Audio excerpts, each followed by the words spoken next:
I'm a real water fanatic, and I know a few people that are relatively interested in water and knowledgeable about water, but of what I know of you, you might have even surpassed me in your level of understanding and fanaticism. I've studied it a lot, and I've done a lot of deep work with my soul to get deep insights on water. Have you ever seen the water charger I built? Yeah. I teach workshops on how to build water chargers, but I built a water charger that you can get about 20 people inside, and we use it as a toning and chanting chamber. And it generates a very powerful vortex that structures the water. And when you're inside it, it feels like you're in an energetic tornado. It's subtle, but it's obvious. Like anybody that I know, if they can't feel it, I say, take your shoes off. It grounds them to the stone floor. Yeah. But it's strong enough to move those water molecules constantly. And it's programming the sun, the moon, the environmental energies, every animal, every insect, anything that touches it is being printed into the water. So when you drink the water, you're in real-time flow with the energies of the environment so that you're in sympathetic resonance with the environment. And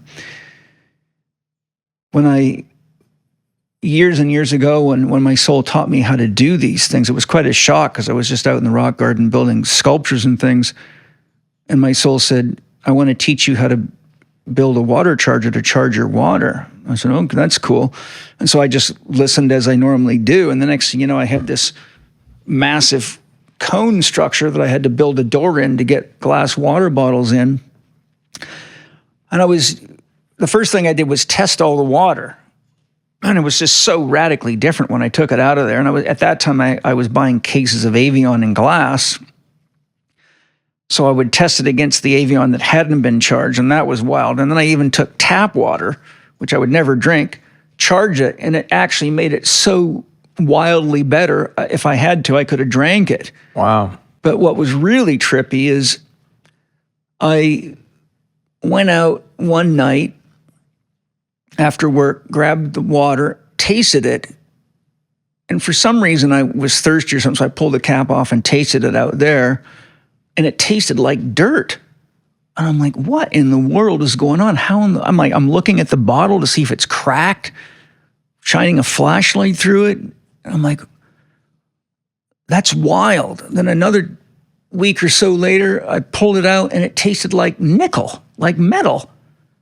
And this kept happening. So finally, after about the third time, I'm out there, and it's at night, and the moon's in the sky. I said to my soul, how on earth is this water tasting like metals and dirt when it's in thick glass bottles?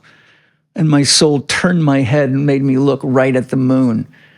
And my soul said, it's the energies of the moon. Each cycle of the moon is causing resonance with the moon's energy in the soil, and the frequency of the moon's energy is picking up the vibration of the metals in the earth and imprinting it into the water. So you're tasting the subtle energy imprint of what's in the earth that's in resonance with the moon at that phase of the moon. Right. So I bought a moon calendar, and I started comparing every time I took it out where the moon was and what the water felt like. And on the full moon, the water would get so strong, my friends actually thought it was carbonated. It literally bubbled in your mouth. It had so much energy. Wow. And on the new moon, it was so empty, it felt like it was going right through your tongue like a solvent. And so I realized I could use new moon water to help detox people, and I could use full moon water for people that were depressed or had adrenal fatigue or had an energy crisis where they just, maybe were healing and needed energy. And so then I could just sort of choose the moon phase based on what they needed. So that was quite a powerful experience for me to see how the moon is really... It's like homeopathic alchemy. It is alchemy, and it is homeopathic, but it's really energy medicine. And I studied water extensively, and, water's absolutely freaking wild.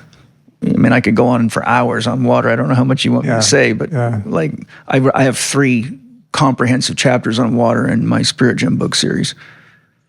Epic. Yeah. Have you looked into Veda Austin's work? Are you Yes. familiar with her? Yep. Mm-hmm. Yeah, I interviewed her a couple years ago. People often ask me, what was your favorite one? I mean, there's been 600 of them or something at this point, but that one really stood out to me because I was already very steeped in just my fascination and love of water.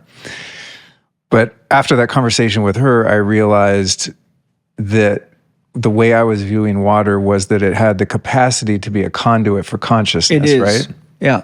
But what I got from her was that it actually is its own consciousness, right? Because she developed this language where she's able to communicate with the water.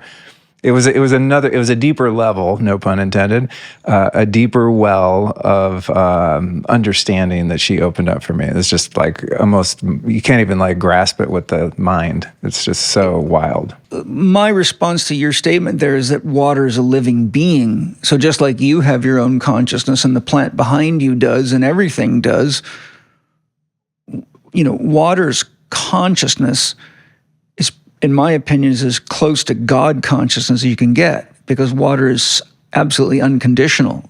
You can put poison in it and you can love it. You can use it to heal and you can use it to kill. You can use it under high pressure to cut stones and steel, and you can use it to bake and cook and make medicines with.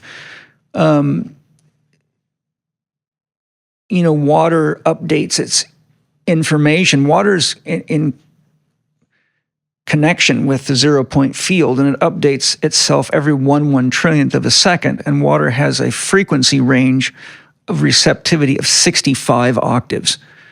Now, most people can't even comprehend what that means, but one piano is about 7 octaves. So to understand water, you would have to put, 8 or 9 pianos side by side that progressively went octave by octave.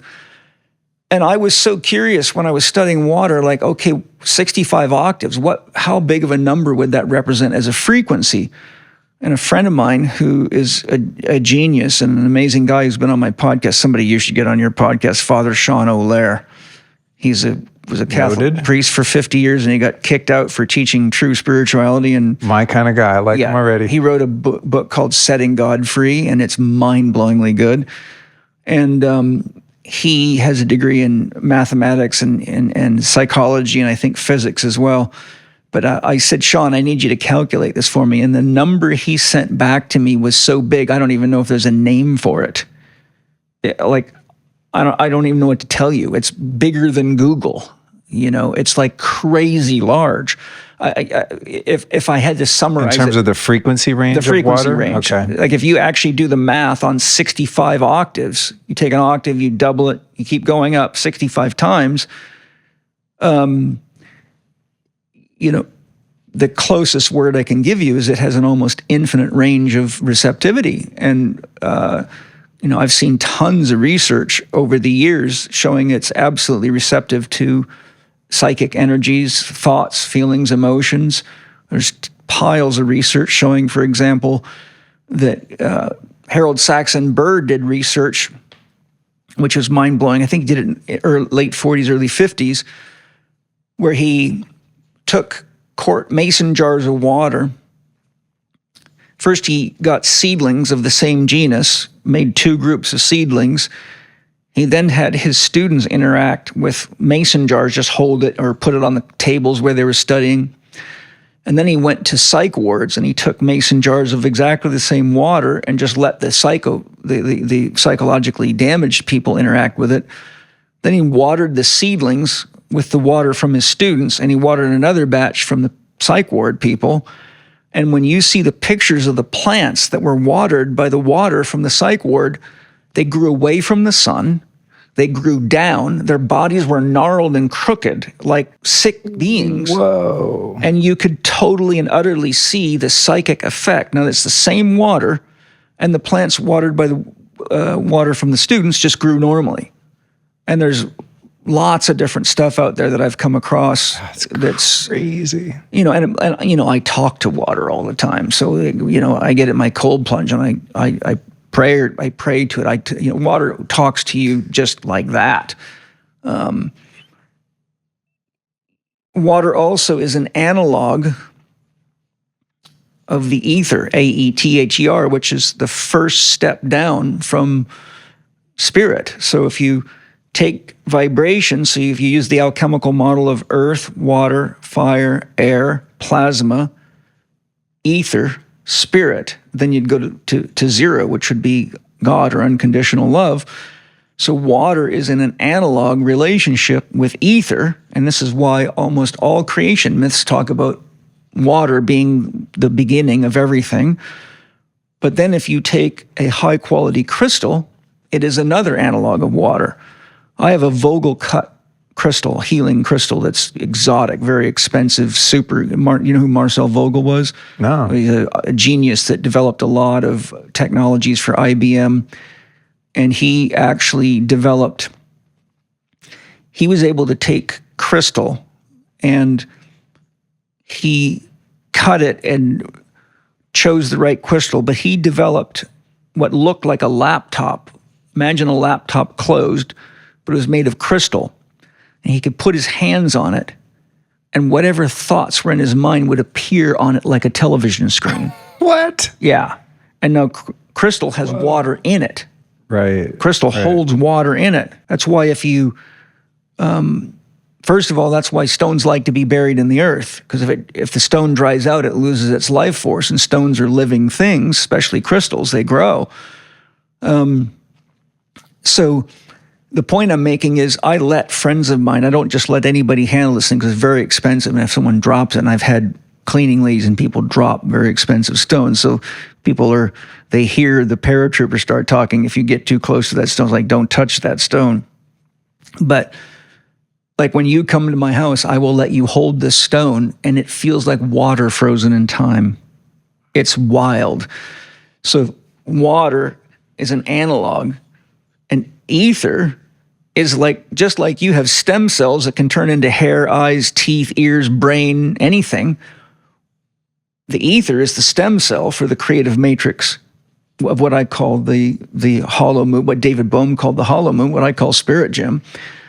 And so the ether is what takes God's dream of itself and manifests it into everything that becomes crystallized in this matrix that I call spirit gem, which is David Bohm's hollow movement.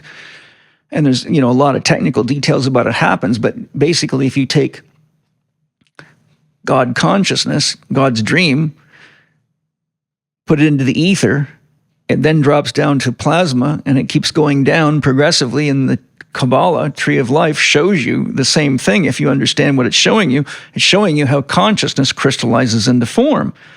And so water begins at the top, at the highest level, and it can resonate at that frequency, and then it is in resonance down to water itself, and then it goes down to the crystals. So you're actually seeing like a threefold step-down matrix process, and then crystals will amplify consciousness. That's why shamans use them. That's why healers use them. They'll amplify sound frequencies, thought frequencies, emotions, whatever. And so does water, except water is a liquid crystal. A crystal is a solid crystal in 3 dimensions. And the ether is really like a liquid crystal that broadcasts spirit. So that's a very short summary on water. So epic. Yeah. It's also interesting that water can be representative of the elements based on temperature. Yep. Right? It's not just one thing. It can be everything. Yeah. And I don't know if you know this, but probably 5 or 6 years ago, I'm just guessing, it could be up to 10, but I remember when I first came across this, because I was actually doing some research on water at that time, it was either an astrophysicist or astronomer had the question, I wonder what happened if I tuned my telescope to the frequency of water. And so he was one of these guys working with a professional observatory, and I can't remember what frequency range his telescope was in, because they have microwave telescopes, they have infrared telescopes. But anyhow, he tuned the telescope to the frequency of water, and he found that water was everywhere in the entire universe that he pointed his telescope. So we used to think that water was this thing that was unlimited supply, but he actually shows pictures. I found an article or two, and it showed pictures of the sky. And when he tuned it to the frequency, just like you see water vapor in the sky or clouds in the sky, once he tuned that telescope to the frequency of water, everywhere you looked in the cosmos, between the stars, water everywhere. Wow. And it glowed on the images like a light blue. And so instead of seeing the black sky at night on the telescope, you saw a blue sky at night. Epic. It was so interesting. Really cool. I'm like, that goes a long ways. I feel like we could have a 4-hour podcast on Well, water. actually, speaking I of wasn't that, even planning on talking about that. But, do you know who Isabel Friend is? Yeah. She lives down the street. Right, yeah. She moved here from San Diego, and she's got some amazing courses on water. I've got a couple of great podcasts with her, and I swap information. I wrote a chapter showing my hypothesis of the correlation between the ether and water, and she absolutely loved it. And I go into the Holy Trinity and the Star of David and the geometry, and give a what my soul taught me, and so then I had my artist do beautiful diagrams I'll send you the chapter if you want. Yeah, in fact, I'll send you all 3 chapters I wrote on water. I'd love to see that, yeah. There is a silent crisis happening in most of our homes, and almost nobody's talking about it.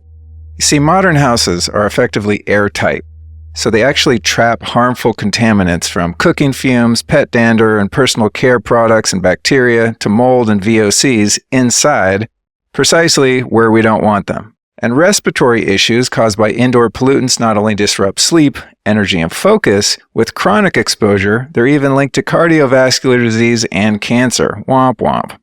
So you can see where I'm going with this, right? It's time to upgrade your air.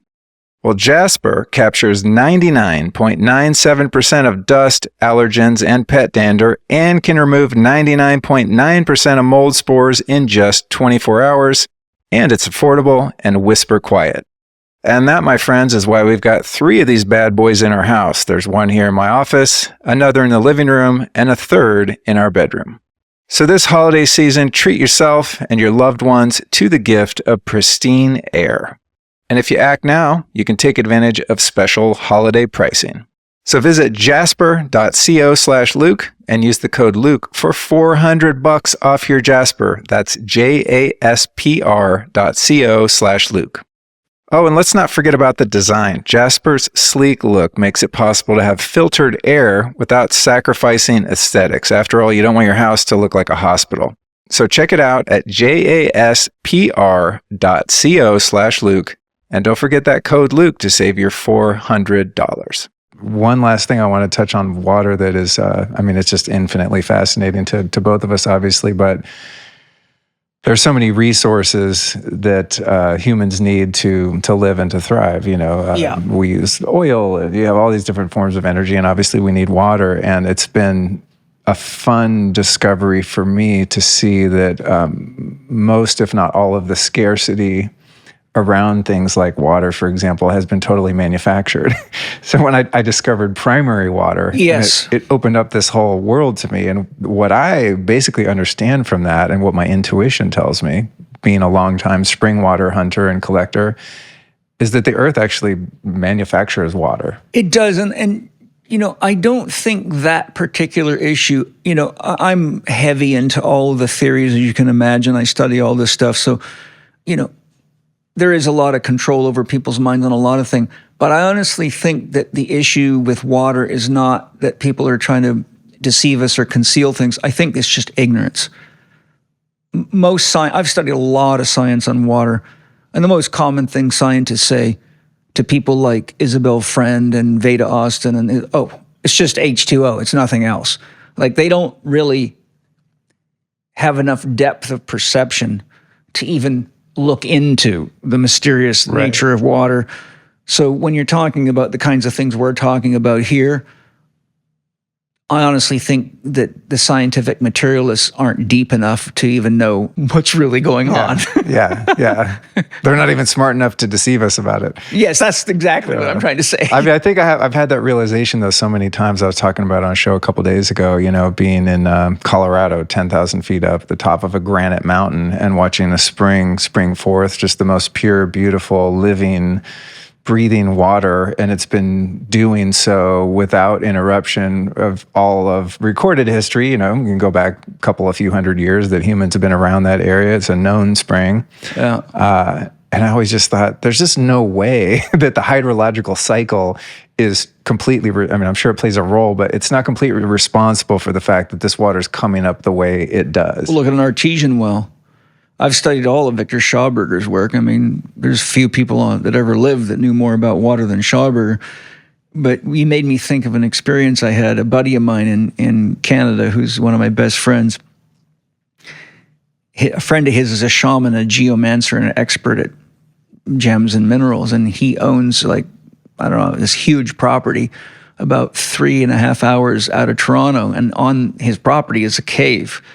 And for my birthday one year, Rory hired a Mexican shaman, and he got, I don't know, have you ever heard of the shaman named Karaoke? No. Oh my God, you got to get a hold of Karaoke's music. Okay. Oh my God, this guy's like a crazy good musician and singer, and he makes the most powerful ayahuasca I've ever had. Hands that says down. a lot.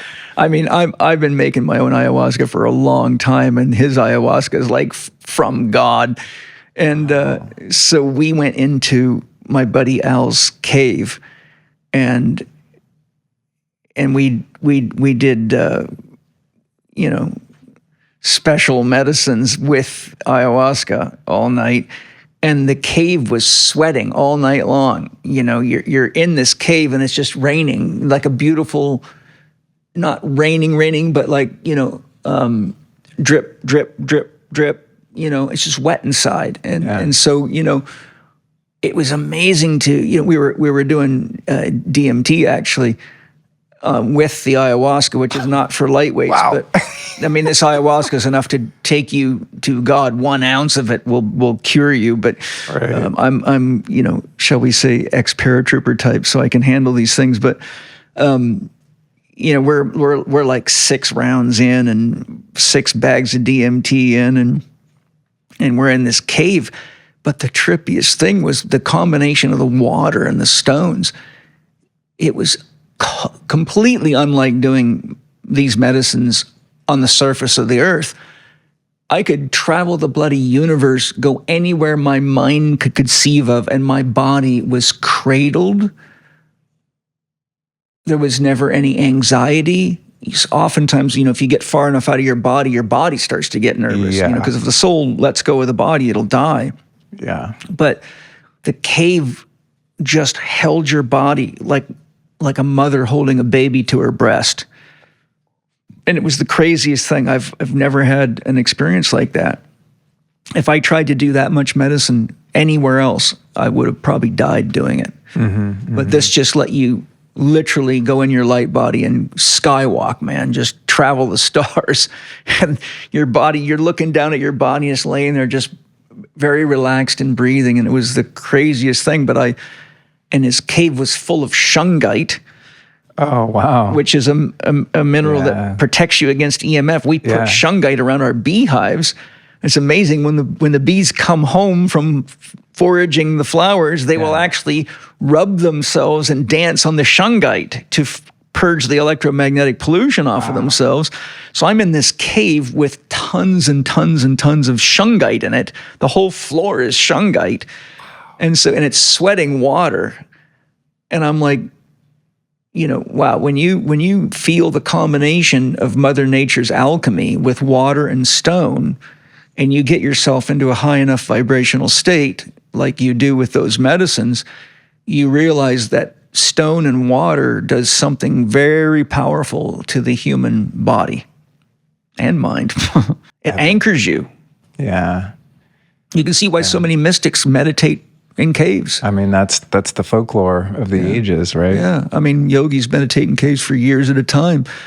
And I've seen documentaries where yogis have gone 3 years of meditating for 3 years and only stop to eat 1 time a week, but they don't lose any weight. They don't look like they're sedentary, and these caves are just cradling them. Wow. Cool stuff. So cool. Yeah. How would you define the difference between saying prayers and living a prayer? Well, I think it depends on the mindset of the individual. For me, there's a lot of ways I can answer that. But when I say prayers, which is every day, I spend probably close to an hour in prayer. If you look at how creation manifests, you have the vibration of thought, which steps itself down into word, which then steps itself down into reality as deed. A lot of people think their prayers, but they don't say them. So for me, it's important to say my prayers because I'm taking the thought and crystallizing it down into a more dense vibration. And then it's important for me to live my prayers because if I think it and I say it, but I don't do it, then it's a prayer without a body. So for me, I feel if you really want to worship God, then you have to become the prayer. You have to literally embody it. You got to breathe it. You got to not just think it, not just say it, but you have to go do it. Most people's prayers are petitions to God to take their pain and their bills away and make the misery, but they keep doing the same stuff that caused the problem in the first place. Or they go to church and think because they ask for forgiveness for their sins that they can keep doing the same stuff over and over again and Jesus will carry the load for them or something like that. But for me, it's just important for me because I have a deep love of God and I know there's nothing here but God or there is no God. It's just important for me that I do my very best to eat, sleep, breathe, and be the prayer. And so I really believe because God is unconditional love, that God always meets you where you're at. But most people, it takes them a while to wake up to what the word really means because there's so much confusion about that. But God is a living mirror. We are God embodied. Everything in the created universe is God's body, and it's the only way God can come to know itself. So just like we are born and we have a body, Plotinus says the soul's greatest addiction is to matter, and most people don't understand what he's saying. But only God can create a soul, and because God is unconditional love, the soul is born as unconditional love. So when you take God and use the word consciousness as a synonym, consciousness cannot know itself unless it has something to know. So when the soul takes on a body, it finally can say, look, I am. I've got a hand. I've got a face. So when the soul wakes up in a body, as it comes through out of the womb and the child starts to wake up, the soul inside the body is so utterly enamored with the fact because prior to receiving a body, the soul's a non-local reality. It's everywhere and nowhere at the same time. It's in the eternal now. This is, you go back to the story of Adam and Eve. They didn't even know they were naked until they ate from the tree of the knowledge of good and evil. Well, they ate an apple. So that's the symbol of embodiment and making a choice to embody. So when the soul comes into a body,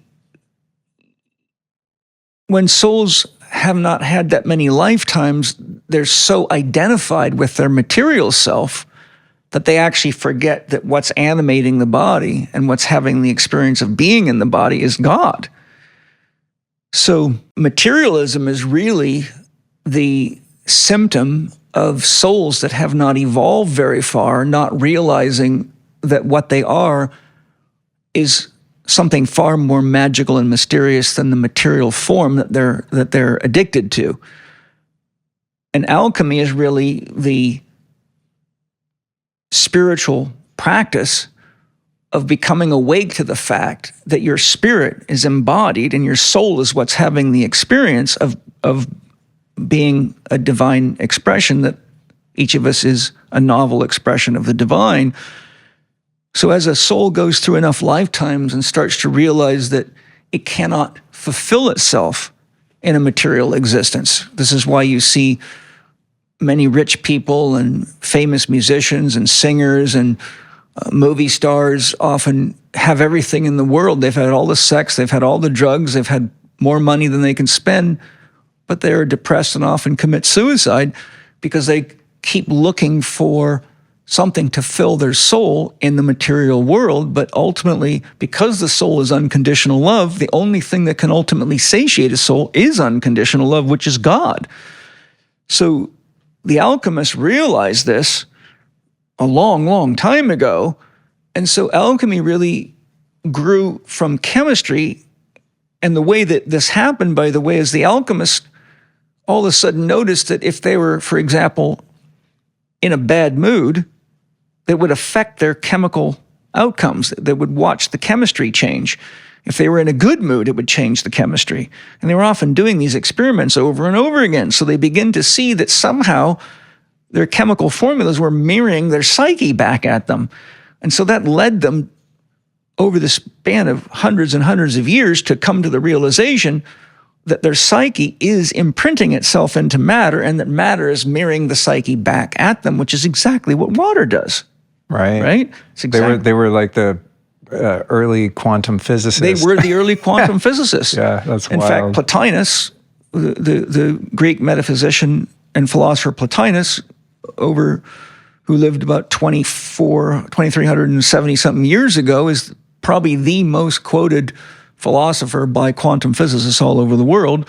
And when you read Plotinus's writings, which I've read extensively, he might as well have had a degree in quantum physics, because he is saying exactly what they're saying a long, long time ago, and many others too, Rumi, all sorts of them.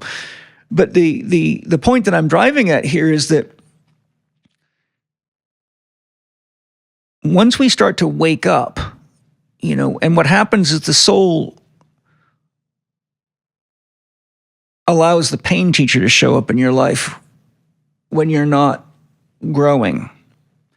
So we get addictions, and we get divorces, and we get diseases, and we get chances to go, we get grounded. So we have to hold still and pay attention and look into what we're doing and look into ourselves. If we don't make a conscious effort to look at life more holistically and more spiritually, then because we're all God embodied, we must take responsibility for what we create. That's what karma is. And God has to take responsibility for what it creates, because there is no other for God. God is that for which there is no other. And because we're all God embodied, we all have to take responsibility for what we create. And if we're not creating things that embody the truth of God, which is love, then we have to deal with what we create. And as Carl Jung says, if you don't meet your unconscious on the inside, it will meet you on the outside in the events of your life, and you will call it fate. The fate is you often meet the pain teacher, and the pain teacher comes first as fatigue, then as illnesses, then as diseases, and then if you don't graduate and wake up, then you have to come back again and try. And so really, I think what the alchemists did was they showed us a path without all the religious dogma of how to progressively become conscious of the spirit in us and the soul in us, and awaken to the fact that through legitimate spiritual practices and learning to love, that we begin to have the abilities that, a remote viewer has. You realize your body is really like just a cocoon within which the soul matures and grows. But as it starts waking up, it realizes, wow, I'm not trapped in my body at all. When I was 12, I started having very profound out-of-body experiences, and later realized I was a remote viewer. and actually won a remote viewing contest in London with like 750 people, and it was taught by it was taught by the director of the CIA's remote viewing program. No way. Yeah, in the year 2000, I think. Wow. And I didn't like their technique because I'd developed my own system, because when I was a child, I had to learn to control all this. And so I thought maybe I was going crazy. So what I would do is I would leave my body and go around. We had a 142-acre farm, and half of it was a standing forest. So I would go look for things. And then in the morning, I'd get up and go check to see if they were there. And every single time, exactly what I'd identified by traveling out of my body at night was there. And so I realized that there's something a lot more going on than anybody's ever told me. And I couldn't tell anybody about it because, they'd probably think I was completely mentally nuts. And, but really what I'm saying is, as you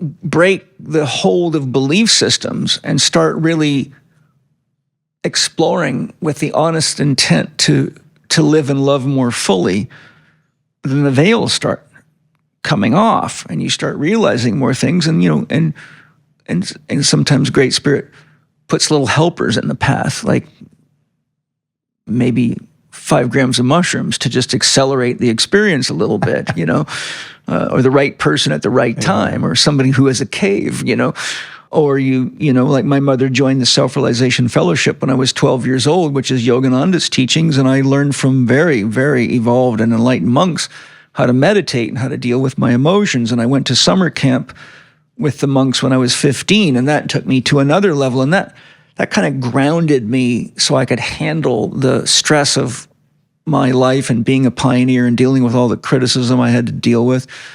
And so I was able to handle a lot of this stuff, and all these meditation techniques opened me up. But ultimately, what I'm really trying to say is that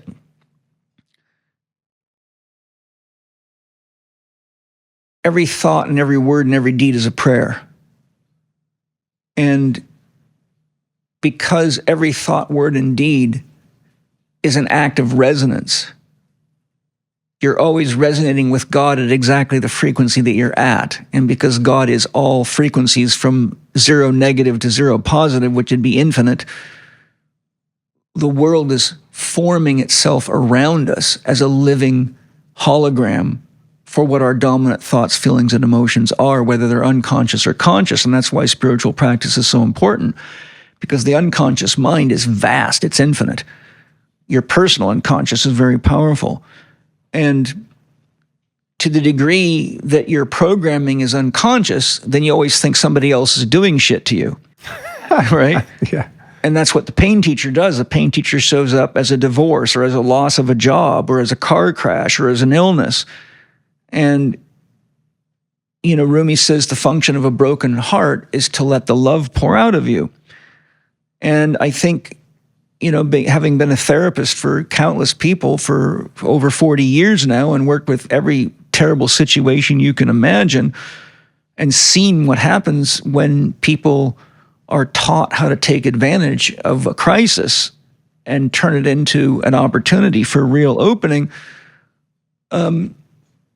I know from living experience in my own life, and from all the people that I've helped, and from all the students that I've helped grow up spiritually, if you go look at the testimonials from people on my myspiritgym.com website, for people that have worked with me often for years, and hear the kinds of things they say, they're all very, very awake to the fact that God is in resonance with us at all times. And but because God cannot become conscious as just the light or the good, God has to invest itself into the dark as well. This is why in my lesson on myth, I made a statement at the beginning of the lesson. God is the myth maker that plays both sides but chooses neither. Choice is always left to you. Oh, that's good. If you're a fan of this show, you likely have some knowledge of the concept of quantum energy. We've covered it a lot over the past few years. Put simply, quantum energy is the source energy that exists in literally everything. Every one of us constantly interacts with the quantum energy fields around us. What sucks, though, is that your energy field can be greatly disrupted by environmental toxicity and chaotic energy created by EMF. Well, thankfully, the innovative folks over at Leela Quantum develop products to strengthen and protect our biofield and even mitigate harmful EMF. But let's be real here. Anyone can make claims about quantum energy products because this energy is, by its very nature, invisible and therefore difficult to prove. What can be proven, though, is whether or not a quantum energy product has a positive impact on the body. To solve this, Leela Q provides a grip of randomized, placebo-controlled single and double-blind studies proving the many benefits of their products. Of the various studies listed on their site, the dark field microscopy studies are some of the most intriguing. These studies demonstrate significant protective and improvement effects of the quantum block technology on human blood following only a 10-minute exposure. To feel the effects of quantum energy yourself, here's what you do. Go to leelaq.com and use the code Luke10 to get 10% off your first order. That's Leelaq, leelaq.com. Right, and that's good. That's why we have free will, and each of us is Ram Dass. We are each God workers. We are each God embodied, just as there's no two snowflakes the same, no two grains of sand the same, and no even two identical twins that are the same when you get right down to it. We're each a unique expression of the divine that holds a piece of the cosmic puzzle or the divine puzzle. And God's got all the patience in the universe because there's nothing else for God to do but find out what its own potentials are. So in the words of Ra, we can either take the service of self path, or we can take the service to other path, or we can take the path of darkness and evil, or we can take the paths of good and love. Ultimately, what I'm really trying to say, to answer your concept of prayer, to your question about prayer, is we're all a living prayer, whether you know it or not. And because God is in resonance with every possible frequency, thought, feeling, or deed, you are manifesting your conscious and your unconscious in real time, all the time. And the secret is to realize that it doesn't take any more effort to manifest what you want in your life than it does to manifest what you don't want. And that's why shadow work, trauma healing, identifying your complexes, and soul recovery work is so important, because once you start making an effort to look into your unconscious and see your programming, it's no longer unconscious, and then you have the free will to choose how you're going to respond each time a situation that used to give you, a knee-jerk, hair trigger, ready, fire, aim reaction. Now you can slow down, breathe a little bit, and say, how do I want to be? Plotinus identified that the soul has three qualities: to abide, which is the witness of God; to reflect, which is memory, without which God would have no awareness of its own evolution; and to represent. So as we become more aware of how our thoughts and how our habits and how our choices are manifesting in our life through reflection, which is what meditation is, and most healing work is reflection, then we can represent ourselves in each situation, in each day, in each moment, and decide, what is my dream for this? And, I teach my students, use your heart to feel what you know, because the heart always knows the truth that the head can't find, because the head is a knife. It's always cutting everything to pieces. That's how the mind works. The alchemists called the mind the logos cutter, because the conscious mind cannot deal with holes. How do you think about God? It's too big. So you have to think about math, or about art, or about what you're going to put in your cake, or how you're going to cut this piece of meat without getting your finger cut. But the heart really is much more like the right brain hemisphere. So I learned through a very, very powerful student I had once that blew my mind with her energy field. When I saw her energy field, I was stunned. I was just shocked. I was so shocked, I pulled her aside into my office and said, I got to talk to you. What the hell have you been doing? and she was this beautiful little tiny woman from Singapore who flew all around the world to take a course with me. And she had the most mind-bogglingly clear, beautiful energy field in the shape of a gorgeous diamond, and it shined light through the whole room. I mean, I'm clairvoyant, I could see this. And she was shocked that I could see it. And she said, well, Paul, I have a master I've been working with for 3 years, and he's only got one practice. Would you like me to share it with you? I said, absolutely. So she said, can you give me a piece of paper and a pencil? And I had an art book, so I tore a 11 by 14 page out and gave her a pencil, and she wrote it in Chinese, and then she translated it in English. It's on my wall. I'll show it to you when you come to my place. And it says, use your heart to feel what you know. She said, that's the only practice that my master gives us, and he just keeps reminding us, before you use this thing, use this thing. And she said, whatever you're seeing has happened in 3 years, because before that I was, a lost soul. And then the other question is, what would love do now? Like, if you really want to grow spiritually, your wife's got you pissed off, or your husband's got you pissed off, or your kids are driving you nuts, or, someone cuts you off in traffic, or someone rips you off. It's easy to reflexively react. But if we really ask the question, what would love do now? Then we become a living prayer. We really embody the prayer. And, I'm sad to admit how slowly I've learned to apply what I know mentally, but I've been practicing. And I've managed to make it through hell and back a few times using the things that the monks taught me and the things I'm sharing with you. But really, sorry for the long answer, but the answer for me is... Oh, man, it's beautiful. For me is I don't think it's worth praying unless you're going to live it, because otherwise it's kind of like the boy that cries wolf. I think he can bore God with all that. Yeah.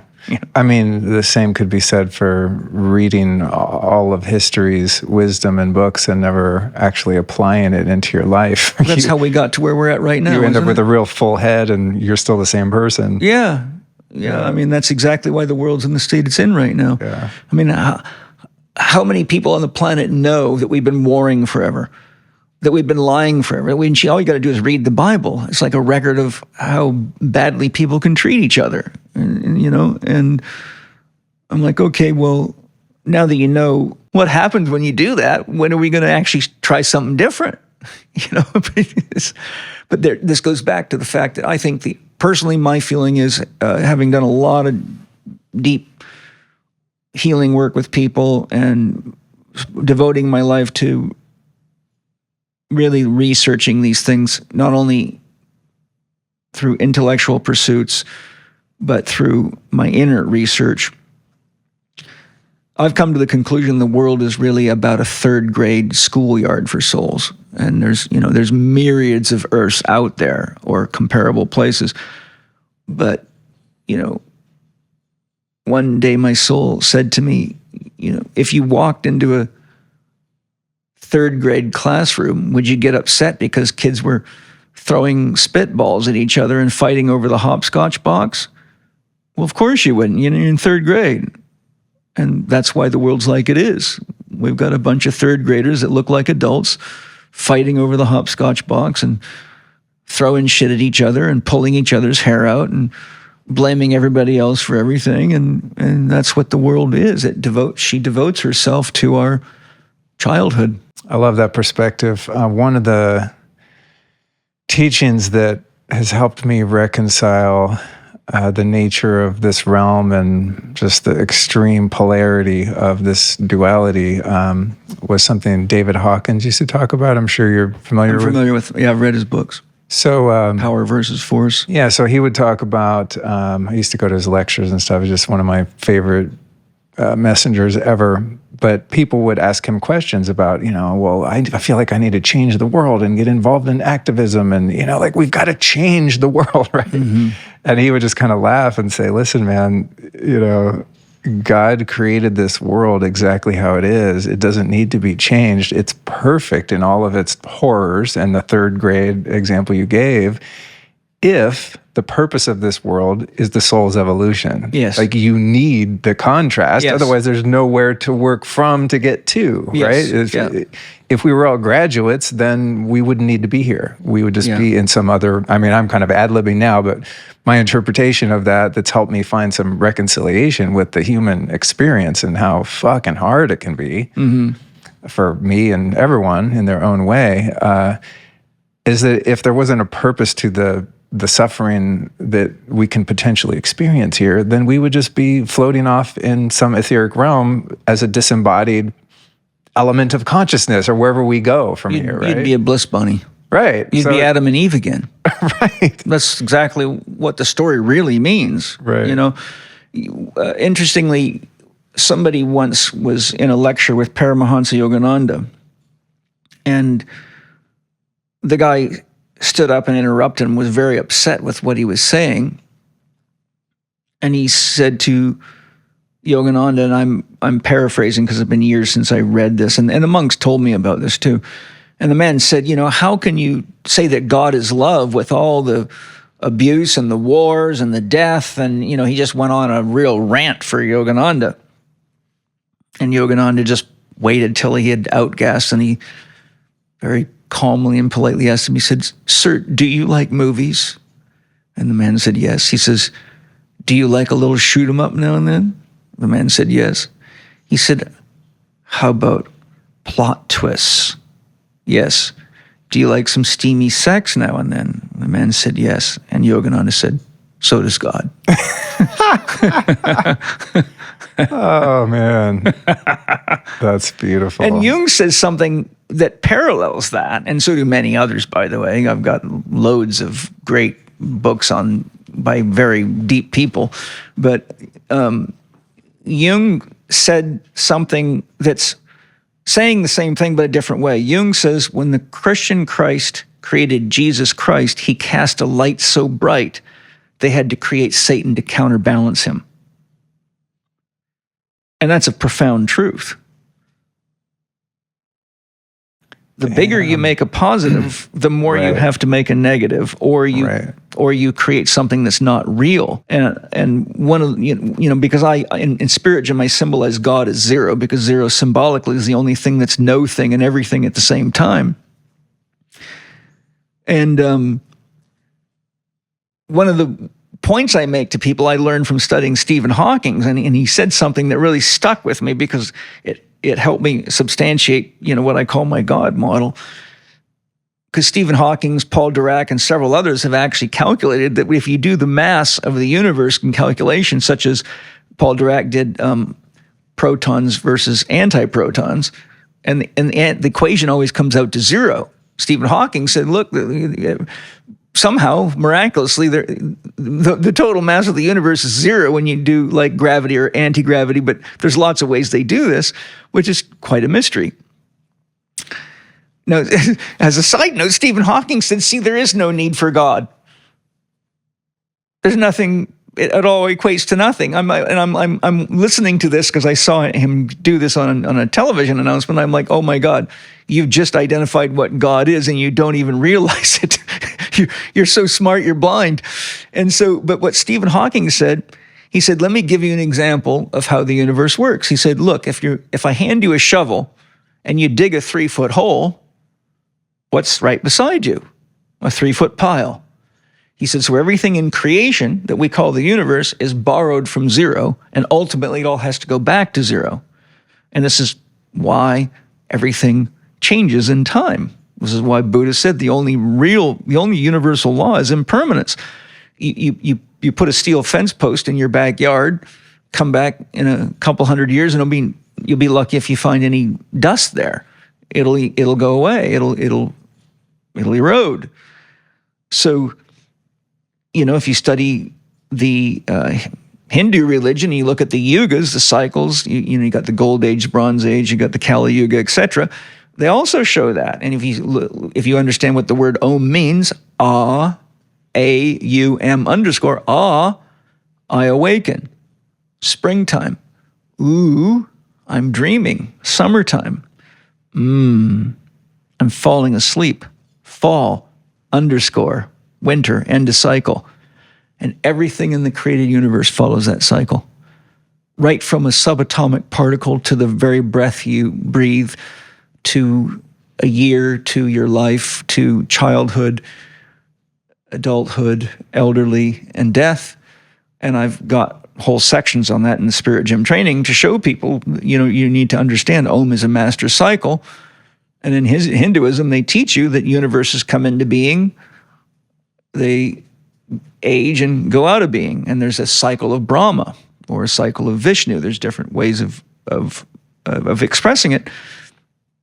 But anyhow, sorry if I got a long ways from your prayer question there, but I think really what I'm trying to say. I mean, it's an infinite question with an infinite answer. Yeah, it is. It is. I don't work within the confines of linear time. I don't either. When someone sits down, before we start, you just say, "Do you have to be anywhere?" And if I get a no, I'm good. Then there's no breaks. We're just going. Yeah. And this conversation too has been kind of in the works in one form or another since around 2019. Yes, when we first got in touch. So I have a lot of questions packed in, and you have a lot of answers. But on that note, you want to take a break in a minute? Yeah. We get a smoke. We can also just bring it up here and do it. Yeah, let's do it. All right. Or you want to take a break and then we'll jump back in? I'll go make it and bring it up here if you want. Yeah. Okay. I'm having too much fun. I just enjoy my smoke, and I'm a bit tired, so it helps keep my brain turned on. Let's do it. Are you aware of the dangers of EMF exposure, but don't know where to start when it comes to mitigating them? Then listen up, because the info I'm about to drop could save you a lot of confusion. I became an EMF avenger after a nightmare of living directly under 2 massive cell towers for 3 years unknowingly. Wouldn't recommend it. I had insomnia, migraines, blurred vision, vertigo, and nausea. It was a brutal experience. So when I finally escaped that environment, I was determined to avoid EMF to the maximum possible extent. And that, my friends, is when I learned about Blue Shield technology. Since 3G, 4G, 5G, and Wi-Fi were becoming ubiquitous, there had to be a solution. Well, thankfully, the mad scientists over at Blue Shield had spent 30 years and over $2 million developing their devices. Unfortunately, in today's world, it's virtually impossible to isolate yourself from electromagnetic frequencies. So rather than trying to remove or alter man-made EMF, Blue Shield devices give your body a healthy frequency field with which to resonate, and this action prevents the majority of biological harm those negative frequencies can cause. If you want to really geek out on this, you can learn all about Blue Shield's scalar wave technology on the Lifestylist episodes 198 and 506. Then when you're ready to protect yourself from that nasty EMF, just go to blueshield-us.com and use the code Luke to save 10% off your device. They have products for your home, your car, as well as portable models that fit right in your pocket, and I have all 3. You might have learned by now that the effects of EMF are a serious issue, so don't hesitate to check this out. Again, go to blueshield-us.com, and that code is Luke for 10%. Okay, so we took a little bag break. By the way, if people hear this sound, do not be alarmed. We're enjoying ourselves over here. It's the sound of love. It is. So where we were before we took a break is a perfect segue into the topic of forgiveness, which is something I've really been working on. And when you talked about that practice of what would love do, right? Yeah. And I think about that all the time and practice that. And sometimes the way I kind of play a game with myself is I imagine an enlightened master that I might have witnessed or spent time with, or just what would one of them do if I could imagine someone who's just completely unattached to this realm and a bit closer to the Godhead. And it's been a great guide for me because you always have a choice, right? If you have enough self-awareness, you could respond, you could react. There's a number of different energies you could use in however you respond or react. And I'm getting pretty good at it, coming from a place of love. And it always feels better to find peace than victory, in a conflict. But that brings me to victory forgiveness. Means there's a loser. Yeah, exactly. I just on that note, a long time ago, I realized competition is great, but it also produces losers, and that can set people back if they're not managed effectively by a skilled coach. And so I developed a concept that we need to switch from winners and losers to winners and learners.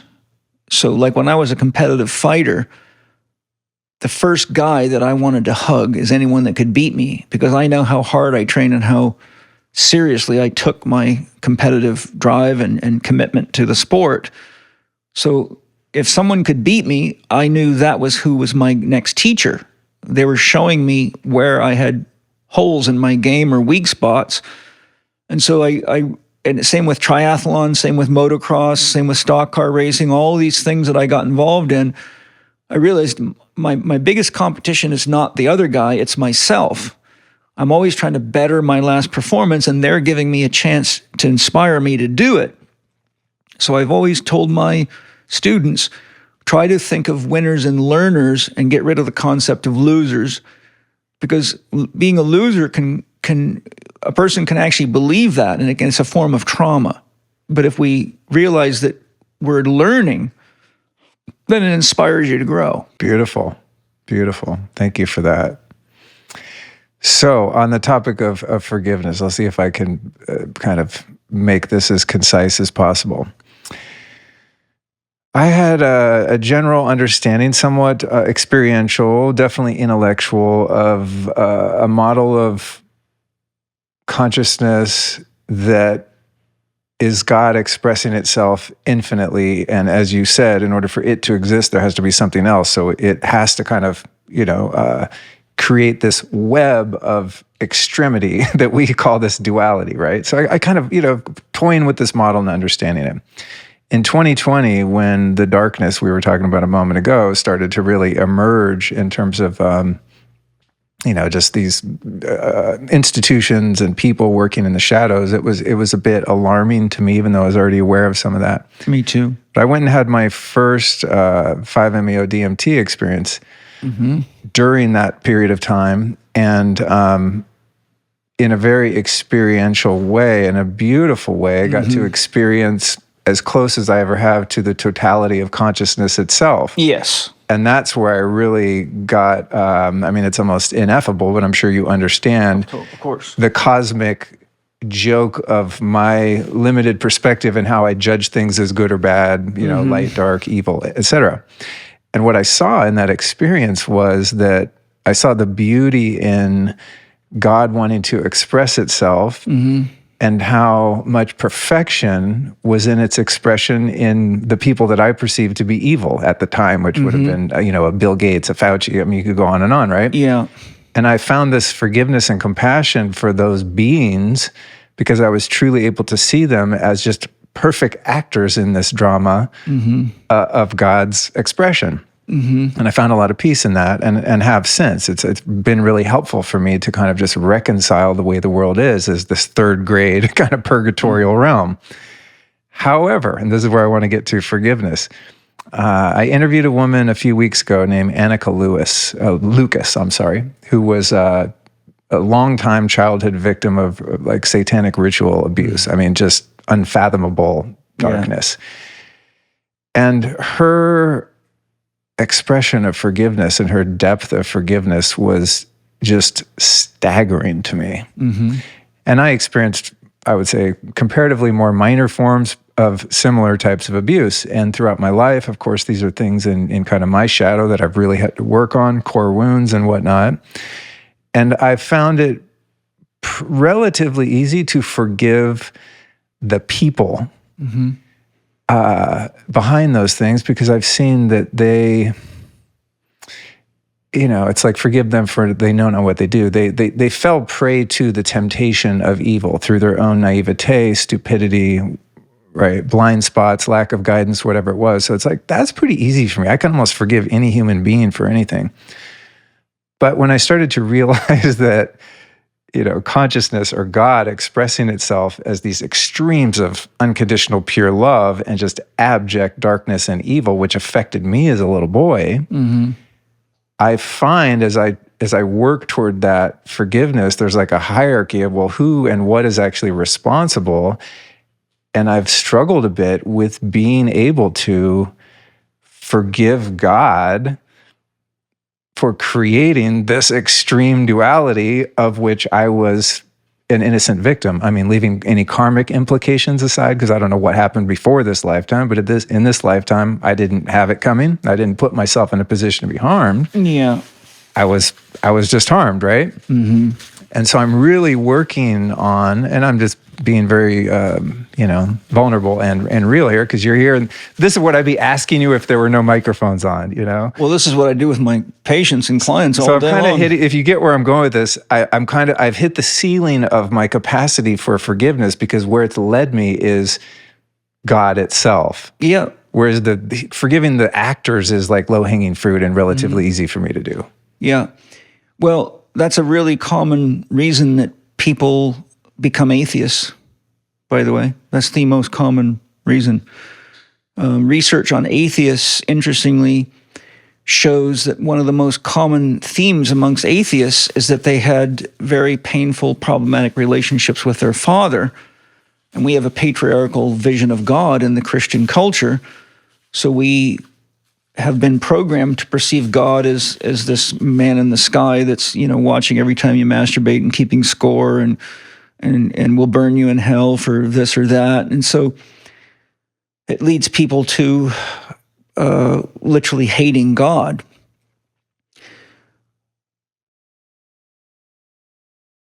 The problem is that is a very, very unenlightened view of God. And I will segue my answer for you by saying, have you ever heard of Shankara? Well, I highly recommend you read the book, The Crest Jewel of Discrimination by Shankara. Shankara was a very enlightened Hindu philosopher sage that at 8 years of age began walking on foot around India, challenging any of the famous gurus to a debate, never lost a debate in his life, and he died at age 33, but he was absolutely very enlightened from an early age. And Shankara said something profound, which I'm using to begin the dialogue to answer this issue. Shankara said, "No man can understand Scripture until he's enlightened. And when he's enlightened, he does not need Scripture." So the question I have is, how many Sunday schools, pastors and preachers and clergy are enlightened? Well, almost none. So what you're getting is a very convoluted description of Scripture that leads to a lot of polarity. And there's an old saying that's very true: the devil's favorite place to hide is in the church. So my first point of the answer is that most of our views about God are based on religious ideology, not based on religious experiences. James Carse, who was one of the best podcasts I ever did in my life, episode 62, who wrote the book Finite and Infinite Games, which is mind-blowingly good, and a very deep, loving, wise man. He wrote a book called The Religious Case Against Belief, which I read thoroughly and took mountains of notes. But what the point of the book is, you cannot have a religious experience if your ideas about God and religion are based on belief, because all beliefs are beliefs and they're closed systems. All belief systems are closed. And whenever you think you believe something, you stop asking questions and you're not open to the numinous because you think you already know it.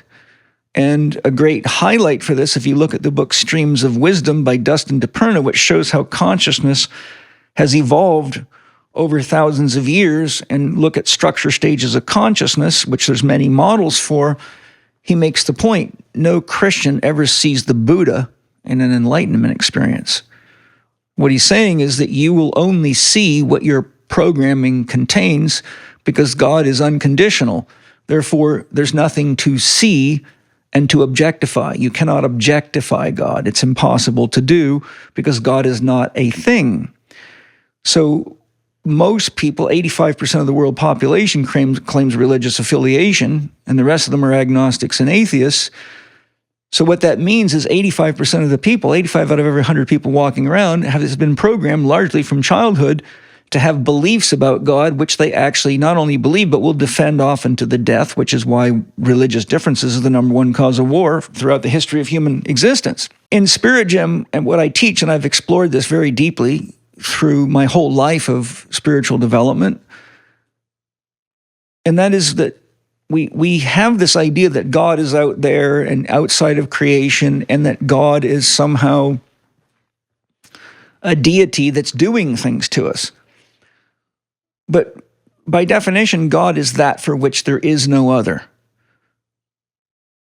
If you have any other, there's no God. This is, for example, right in the Christian Bible, Isaiah 45:7 says, I create the light and the dark, good and evil. I, the Lord, do all these things. The Christians hated that passage so much about 25 years ago, they started rewriting that, so it doesn't say that anymore.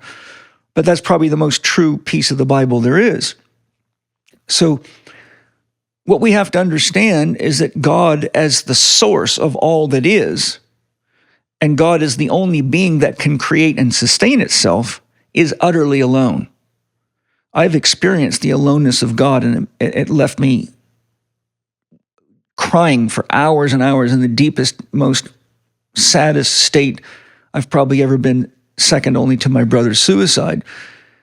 And what I realized is that, A, God's not thinking creation into existence, because if you look at the archetypes of number, which are number fields, which would be a long discussion, but mind is a duality. So before a duality, you have unity, which is oneness, which is being itself.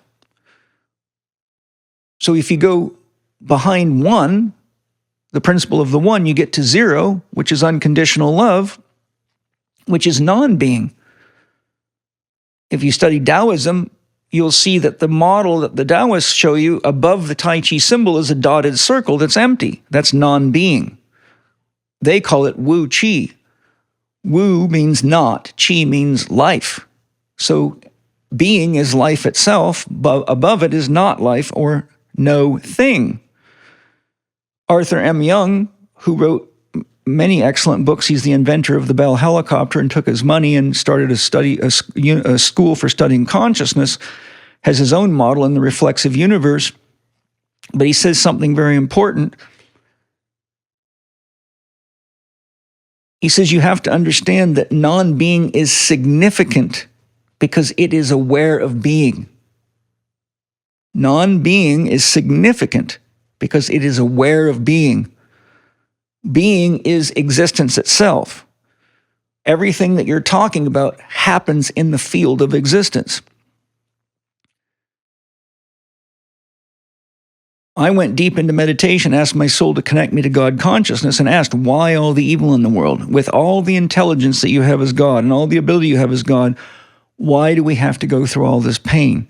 Why do we have to have all this darkness in the world and all these terrible things? And the voice that came to me inside of me and said, you must understand, Paul, evil upholds the good. To the very degree you have good, you must have its counterbalance. And without evil, there would be no one who could recognize what good is. If you look at the word evil, it's the word live spelled backwards. E-V-I-L is L-I-V backwards. So evil is to live backwards. A moral is a code of conduct that is life affirmative, and evil is any code of conduct or belief or behavior that is antagonistic to life itself. And it is life itself that God dreams into existence and pours itself into so fully that God can actually create the illusion of other, without which there can be no love. There has to be a lover and a beloved. So love turns out to be the basis of relationship. So God dreams itself into existence as a myriad of beings, as an infinite number of beings with which it can then love. I asked God, if you're unconditional love, how is it that we have all these conditions here? And God said to me, I create conditions so that I can love myself unconditionally. So the point I'm making is there is no God out there that's not here. You mentioned the word Godhead earlier. I didn't interrupt you, but what I wanted to say is you're in the Godhead.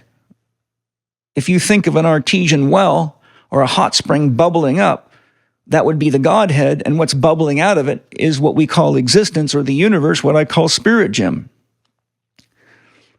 That's why I say God is the myth maker that plays both sides but chooses neither, and choice is always left to you. And one of the reasons, now I'm speaking in metaphor because you can only talk about God in metaphor. God does not want to be loved artificially. God wants to be loved because you love God.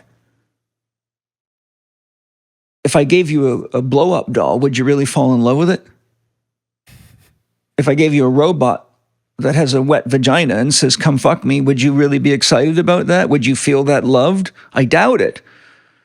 So evil is the necessary presence of choice to not love. Evil is God's reflection. When you look in your rearview mirror, it says something on the bottom of the mirror. What does it say? Objects in the mirror may be closer than they appear.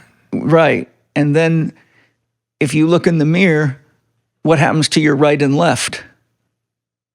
They get reversed. They get reversed. So because we're in a material universe and consciousness is looking at itself in the divine mirror, then what happens is we fall in love with the reflection. And that's what materialism is. It's falling in love with the reflection. That's what narcissism is, falling in love with the reflection. But as I tell my patients, remember, the person you see in the mirror can't brush your teeth. The person you see in the mirror can't make better choices in relationships. The person you see in the mirror can't make good decisions about how you manage money. So if you fall in love with the person in the mirror and you forget who's looking, you're going to have a lot of problems in your life. So that's great. I like that. There's more. I bet there is. Okay, so the thing that people ultimately will come to understand is that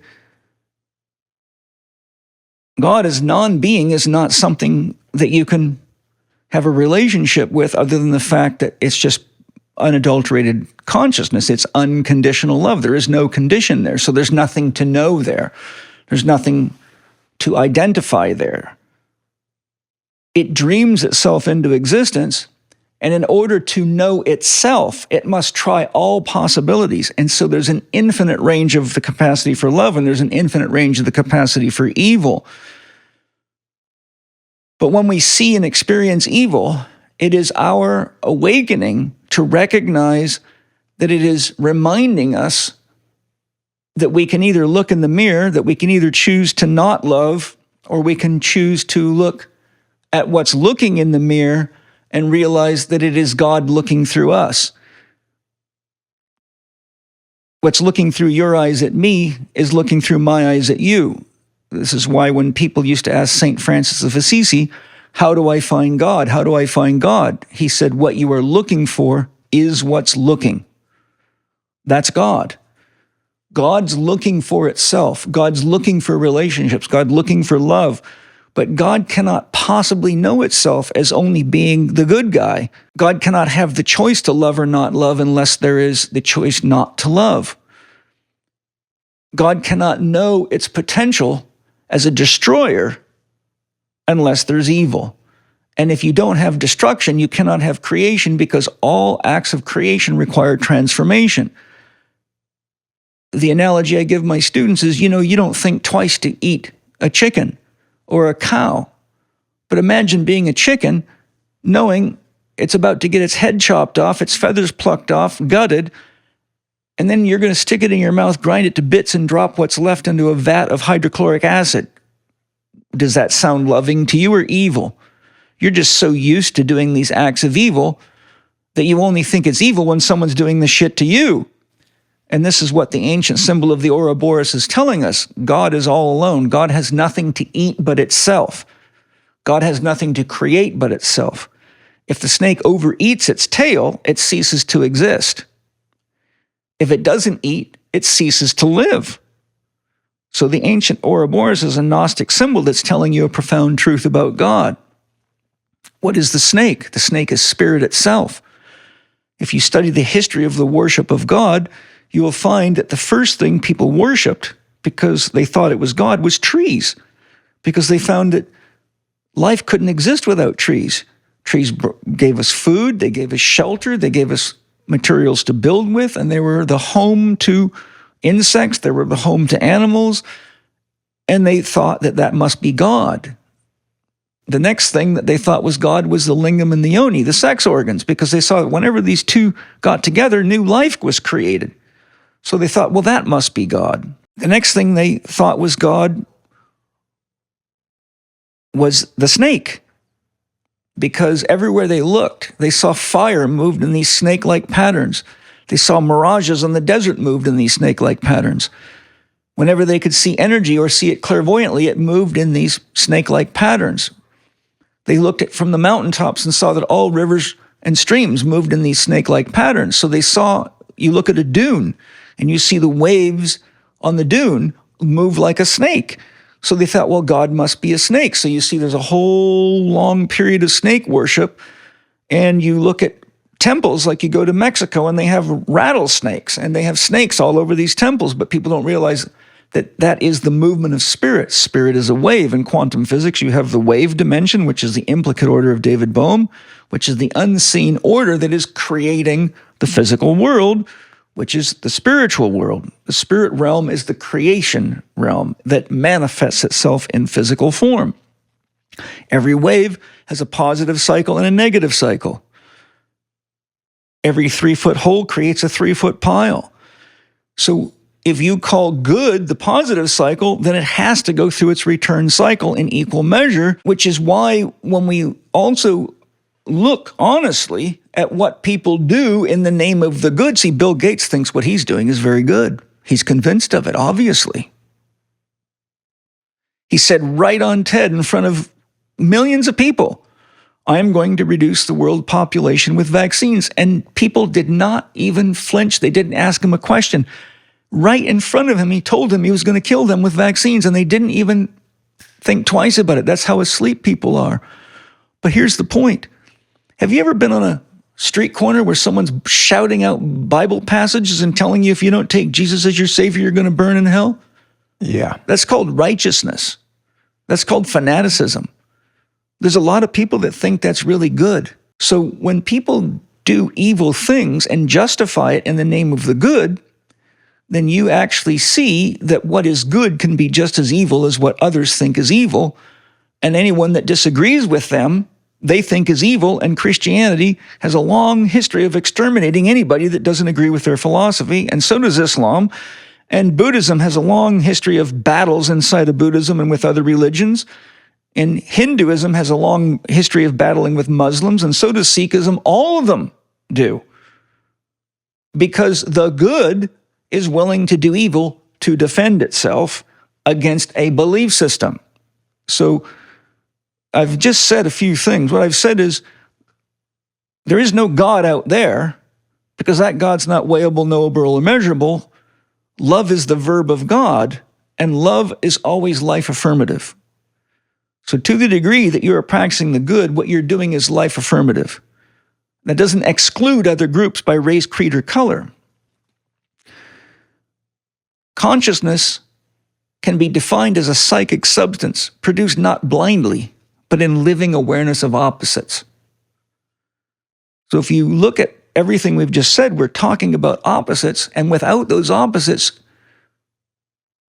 Luke, you would not be aware of anything. And I'll ask you a question.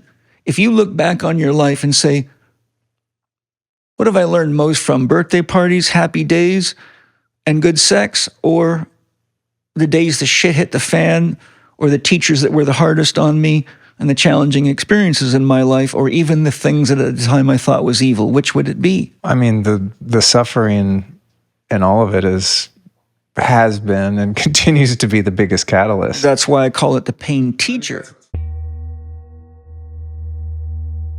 You might know that the brain operates in 5 distinct frequencies: gamma, beta, alpha, theta, and delta. And each brainwave has its time and place in the cycle of your day. But sometimes you're not in the state you need to be for the tasks ahead. Now, one of the OG biohacks to transcend this mismatch was called brainwave entrainment. And devices that use this technology have been around for a long time, and I've probably tried them all at this point. The problem is that most of them didn't really work, at least not for long. But there's one way I've found to change my brainwave state immediately and consistently. It's called New Calm. New Calm is a unique experience that targets 6 specific brain states, and it's backed by tons of neuroscience. I mean, legit neuroscience. I've been using New Calm very consistently for the past 5 years anytime I want to drop into a particular brain state quickly. For example, like when I start feeling the onset of afternoon fatigue, I just punch up the power nap settings on my phone, throw on some headphones, and New Calm gently slows my brain down to alpha and theta waves. And after just 20 minutes, I wake up feeling refreshed and ready to smash the rest of my day. It's no joke, really works.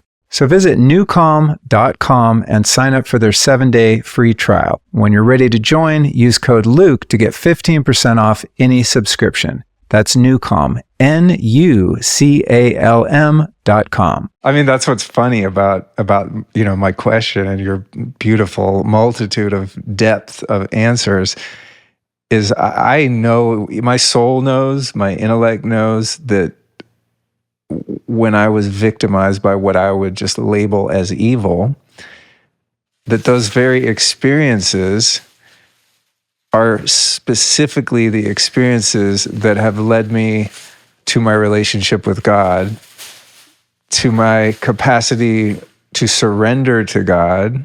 Yes. The very clear objective understanding that the more I do that, the more ease I have in my life, the more love I experience, the more love I'm able to share. So the irony is not lost on me that some of these painful experiences in my life where I interface directly with what I would call evil, ultimately were the catalyst to lead me as far as I could possibly get in the other direction toward love. Yes. Right? So it's like if those experiences weren't there, what would I just been floating in a non-beingness? And you would not evolve, right? Which means God itself would not evolve. Right. Remember, that which is unconditional cannot know itself. To know something is a condition. This is why I say God creates conditions to love itself unconditionally. There's only one medicine for evil, unfortunately.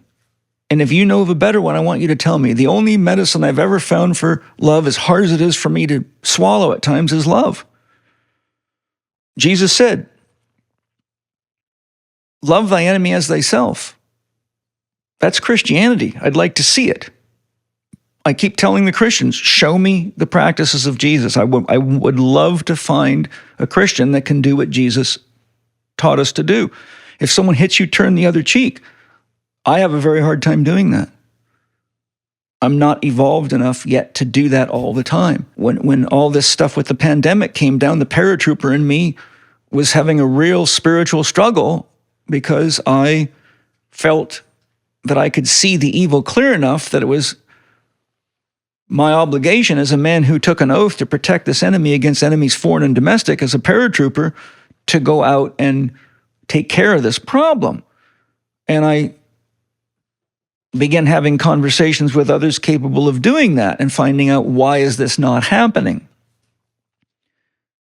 So the whole last 4.5 years put me really into a legitimate test of my own spirituality, because the warrior inside of me wants to fight fire with fire. But, when you chop a head off a snake like that, it just grows another one, because it's part of the necessary process for all of us to wake up to what love really is and our responsibility to choose to love or to not love. So, you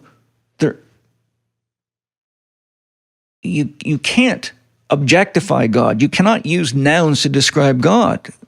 It's impossible to do. All words can only talk about. The word about means around. The only way to penetrate God is with love. And the most profound experiences I've had of God have all been intense experiences of love. Every one of them. It's very hard for me to, at this stage of my development, to watch people die from what's been going on for the last 4.5 years and feel love.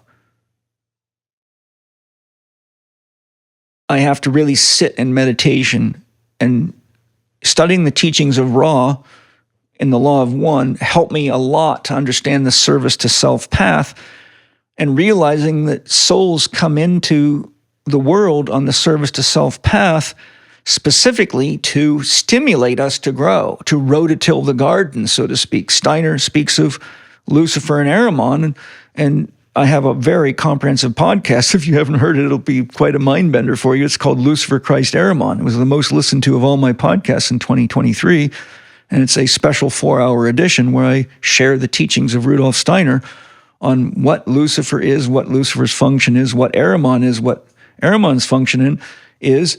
And Steiner teaches that the Christ principle is the balancing force between these two necessary polarities.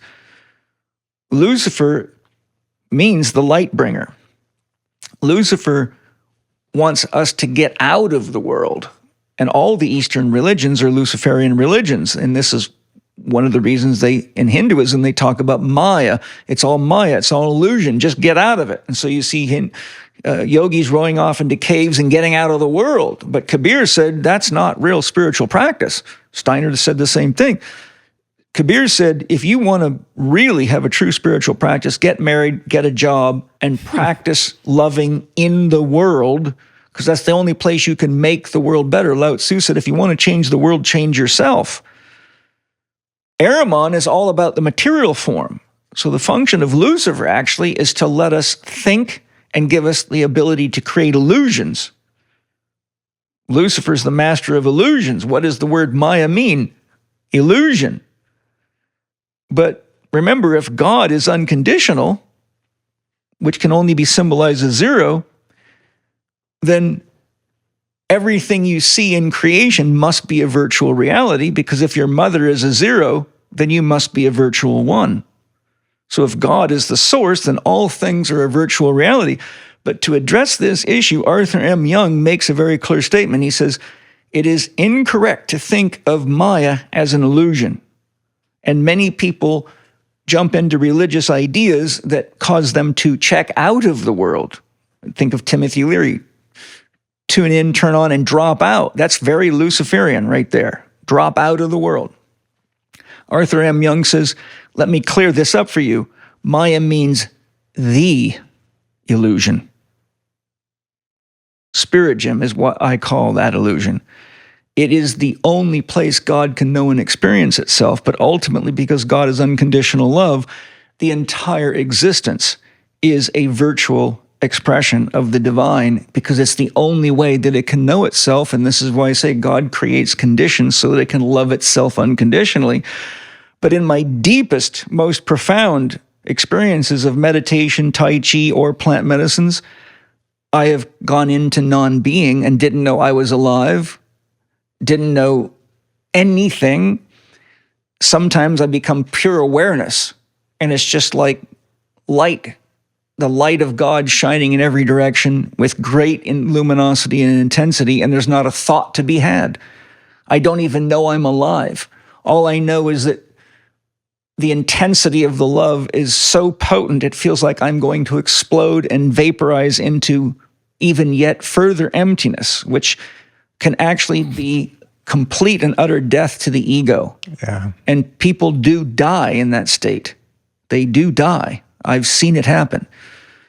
And I won't go too far into that because that's another conversation. So ultimately, I'm with you. It is hard to forgive. But what helps me is to understand that it's actually a necessary experience, because God cannot possibly know itself as only the good. And because we have to have a mind to navigate reality, because the vastness of reality is literally infinite. So if we don't have a mind that can cut out slices of reality that we can relate to, I mean, for example, how would it change your relationship with your wife if you tried to love every single woman in the world the same way you love your wife? What would it mean to have a wife at that point? You would be so lost in all these women that it would take the significance of that intimate partnership and disperse it so thoroughly that it wouldn't there would be no meaning to the intimacy and the growth potentials in that relationship. So you see, we have to have a condition by which we can grow consciously. And what would it mean to love your wife and have fidelity if there was no possibility for infidelity? It wouldn't mean anything. Why did Jesus say if someone hits you, turn the other cheek? Because he's saying the best way to confront evil is to forgive and to accept it. And I'm not by any means trying to make anyone think that I can do that. I can't. You know, when you really understand what a true spiritual master is, you see what's possible. That's what the Buddha taught us. That's what, you know, Lao Tzu taught us. Now, whether these people are real or not, because I could give you, we could have a 20-hour conversation on that because I spent my life investigating this. You know, that's not the important point. It doesn't matter how the teachings get here. When you see the truth, use your heart to feel what you know, and you'll know it's true, right? The point is that there's plenty of examples for us to follow, and there's people that are more evolved than us all around us at all times. If you really want them, you've got Eckhart Tolle, you've got Thich Nhat Hanh. He passed away, but whether they're on the other side or here, the teachings are here. Buddha, Krishna, Jesus, the list is so long.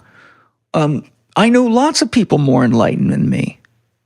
And I look up to them. I have pictures of them, I'll show you in my office, of the people who've touched my life so deeply that every morning or most mornings in my prayers, I blow smoke to them and thank them. I've got Shaman. I've got Gene Gebser. I've got Arthur M. Young. I've got Carl Jung on my wall. I've got Steiner on my wall. I've got the Buddha on my wall. These are the people that I hope to grow into one day. They're the ones that inspire me. And it's the people like Bill Gates that show me where I'm at in Spirit Gym, in my own growth. It doesn't make it easier, and these are very, very hard problems to solve. But my soul told me that as a soul evolves, it chooses incarnations in which there is more and more challenge. And the analogy my soul gave me, it says, Paul, you can deadlift 500 pounds, but would you ask some first timer in the gym to try that? Of course you wouldn't. You'd hurt them if they even tried to move a bar that heavy. But you go to the gym, you have to add weight to that bar to grow. And as we evolve as souls, we come into life and we choose paths that are progressively more challenging so we can grow more into the truth of what we really are. You know, I have a real hard time with all the starving people in the world and all the people that, you know, there's over 2 billion people that don't even have food, water, and the basic essentials for life right now. And I live a beautiful lifestyle. I eat beautiful food. I drive a nice car. You know, I live like you live. And every day I have to walk around asking myself, how can I continue to do that, knowing that there's all these people starving right now with bugs in their eyes and distended bellies and diarrhea and parasite infections. And it was so disturbing to me because I'm doing my best to help all these people here, because even people with nice houses and nice cars are just as fucked up as those people, just in a different way. And so I said to my soul, I said, you know, how do I handle this inside of myself? It's so painful. It hurts me every day. And my soul said, you have to understand something, Paul. Those people mostly are the most advanced souls who came to the world to do that, because there's 3 things that are very, very hard to do to graduate out of Earth School. One of them is you got to get rid of your desire for sex because it keeps you attracted to the body. 2, you got to get rid of your desire for food, because as long as you crave food, you'll need a body. Yogananda says that when you die, if you so much as crave a strawberry milkshake, you'll reincarnate to get one. So first you got to get rid of your desire for sex, then you got to get rid of your desire for food, and the final is you got to get rid of your desire to be in a body, which is why the alchemist said, and Steiner said, in order for you to be conscious in the afterlife, you must engage spiritual practices, because for each of your senses in your physical body and each in your organs in your physical body, through spiritual practice, you develop a spiritual copy of that organ, a light version of it. You develop clairvoyance, you develop clairaudience, you develop clairsentience, you develop all the functions of the liver so that when you die, you are now conscious in a light body, but you have to build your light body through the conscious application of spiritual practices, because just like as a toddler, you got to learn to control your physical body, you got to learn to control your light body. Steiner says the first thing that happens when you die is you find yourself bouncing around the universe at the speed of thought, and that keeps going on until you realize it's you that's doing it. He also says when you die, you'll find yourself surrounded by people just like you, and you'll stay with them until you're absolutely sure of what you'll never do again. So in order for us to be conscious, we're here in Earth School, we have to learn to love, and we have to learn to manage the forces of evil, and we have to be honest about how much evil we create. And a lot of us have justified our evil and habituated our evil to the point that we're numb to it. Like if you really look at what evil is, and you look honestly and say, where have I done things that are evil? I could write a 1,600-page book just on what I can remember, But then again, it comes to another conundrum: is how do you justify what is or isn't evil? Because now you're in a state of relativity. That's the problem with the mind. It can relativize everything. So it becomes a very, very tricky thing. But ultimately, to help me myself, I basically summarize evil as that which is not life affirmative. So my long answer and my short answer is it's very hard. And my dream, if there's anything I can share with you, Luke, is that whenever you see evil, to the degree that makes you upset at God, have absolute empathy and compassion, because it's God that's trapped in it. And most people that do evil are the products of families that were very painful experiences. And just like there's no such thing as a wounded parent, there's no such thing as a parent that's not wounded. Any parent that hurts their child is a wounded parent. So just like we have a lot of problems with violence in families, and I suffered a lot of it, if you look at the work of Basil van der Kolk, you'll see the percentages of people children that are violently and sexually abused. It's very high. It's like 50+%. So when you realize that it's the parents that were abused that are unconsciously abusing their children and sexually abusing them, physically abusing, most of us would say that's evil. If we saw that going on, if people saw how my stepfather treated me, there was hospital visits. There's things that happen in my family that are so intense I cannot tell them to people for fear that it might wound them. My brother committed suicide to get away from the pain because he didn't know any other way to heal it. What led to my brother killing himself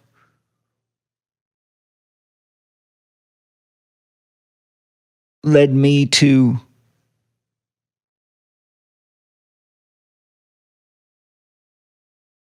realizing what I want to make sure I never do to anybody.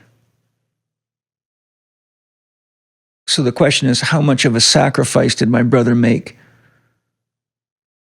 as an offering to the rest of our family so that we would know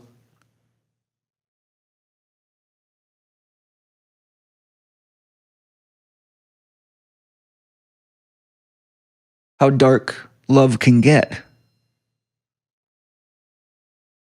This is why in my teachings I have a love model that begins with sex and violence love. We're all born by an act of sex, and being a child and coming into a body is often violent. We don't know what hot is until we get burnt. We don't know what sharp is till we get cut. We don't know dogs bite, and when we pull on their whiskers, we find out. We come into households where we're supposed to be wanted and loved by our parents, but many of us find out that we're not wanted and loved. So we all have to grow through this unconscious type of love called sex and violence love, and we mature into realizing that we have to be clear by what conditions we can most effectively give and receive love and feel safe doing it. So we evolve into conditional love. That's a progressive stage of conscious evolution. Then we get to the point in our life where we look back and look around, and we're mature enough and old enough and have enough life experience that we can see that the people that are doing terrible things to people and justifying it are doing the same kinds of things that we did when we were unconscious. And we can have empathy and compassion for them. So the next stage is empathetic and compassionate love. You know, we can see people that are stealing things and lying. They're all doing things that we once did until we grew up spiritually and realized the ramifications of those things. And so ultimately, conditional love grows to empathy and compassion. And to empathy means to feel, and compassion means to understand. So, you know, it takes tremendous courage to really feel how willing God is to identify the truth of itself, to experience itself. And when we love empathetically and compassionately, with enough honesty, we begin to have experiences of unconditional love. We begin to have mystical experiences. We begin to have union experiences. And I've been blessed to have many of them, sometimes just spontaneously. The first one was when my first child was coming out the birth canal.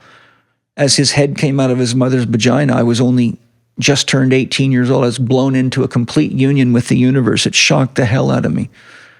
I became one with everything. It probably lasted about 5 or 6 minutes, I would imagine. And I was watching my child be born, yet at the same time, I was completely and utterly stunned. I was shocked. I didn't know how to contextualize that experience. But God starts to let you see more and more of the truth of it as we polish the mirror of the heart. You know, the Sufis are all about polishing the mirror of the heart. You know, one of my person, you know, on a podcast I just did recently, somebody asked me, Paul, what is your spiritual philosophy? And I said, I will quote something profound from Sufism, which is as you know, the mystical branch of Islam. The first principle of Sufism is, there is no God but God. I worship everyone and everything. That's my spiritual philosophy. There is no God but God. There's nothing here but God. If God is real, then this is God. I tell my students, if God's cookie dough, then everything you see around you is some variation of cookie dough. You understand the analogy? Yeah. God is intelligent energy. The word information means to put energy into formation.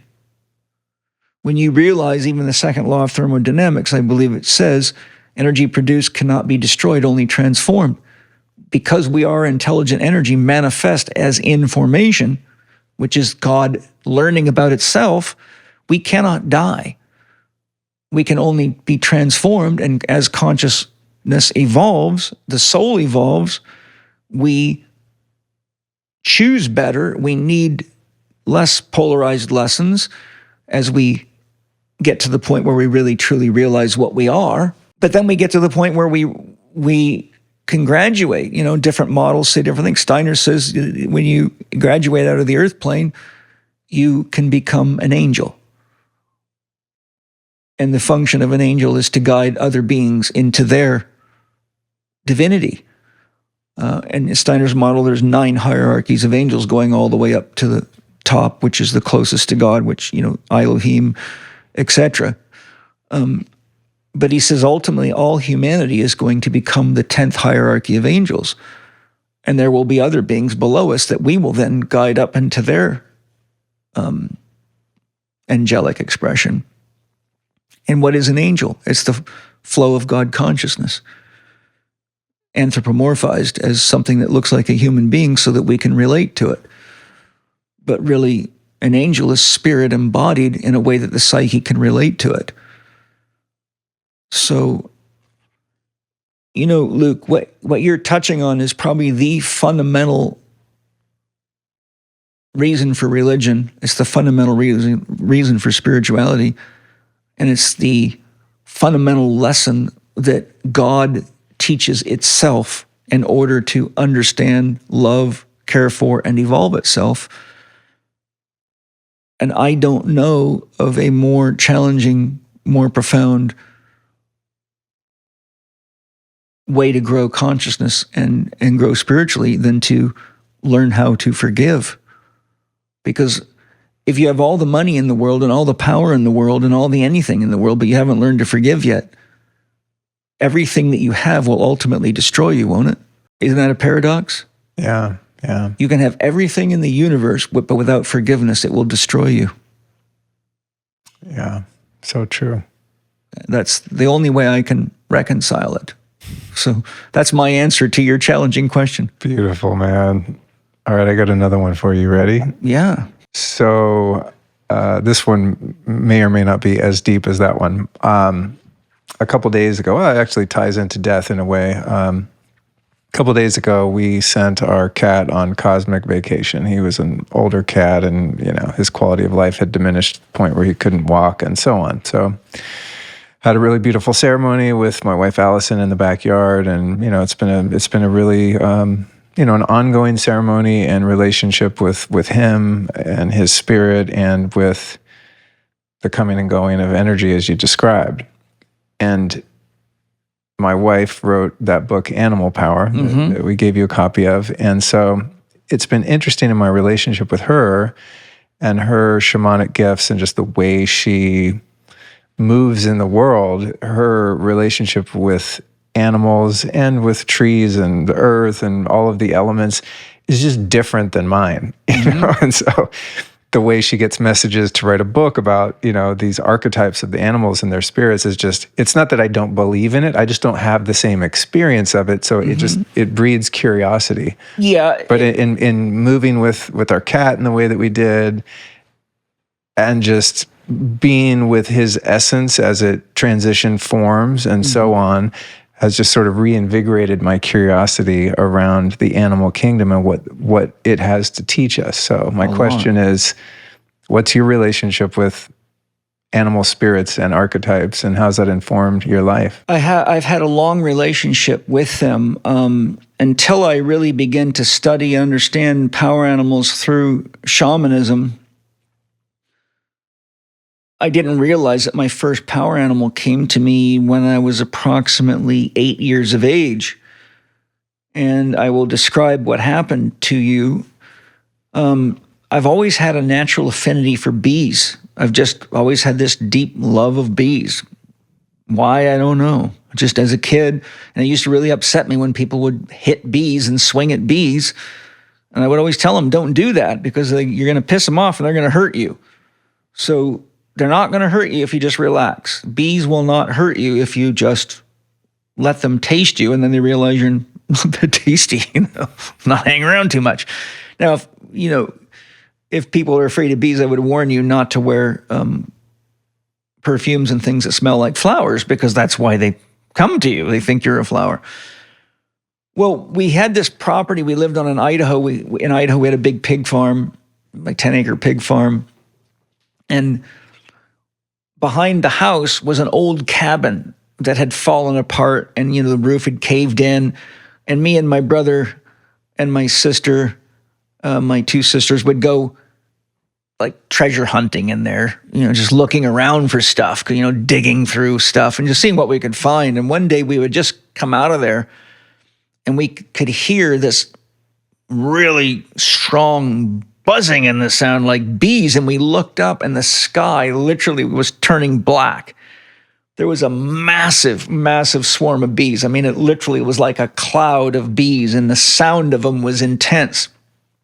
And my brother and my two sisters got scared, and they started running. And something inside of me felt I would be safe.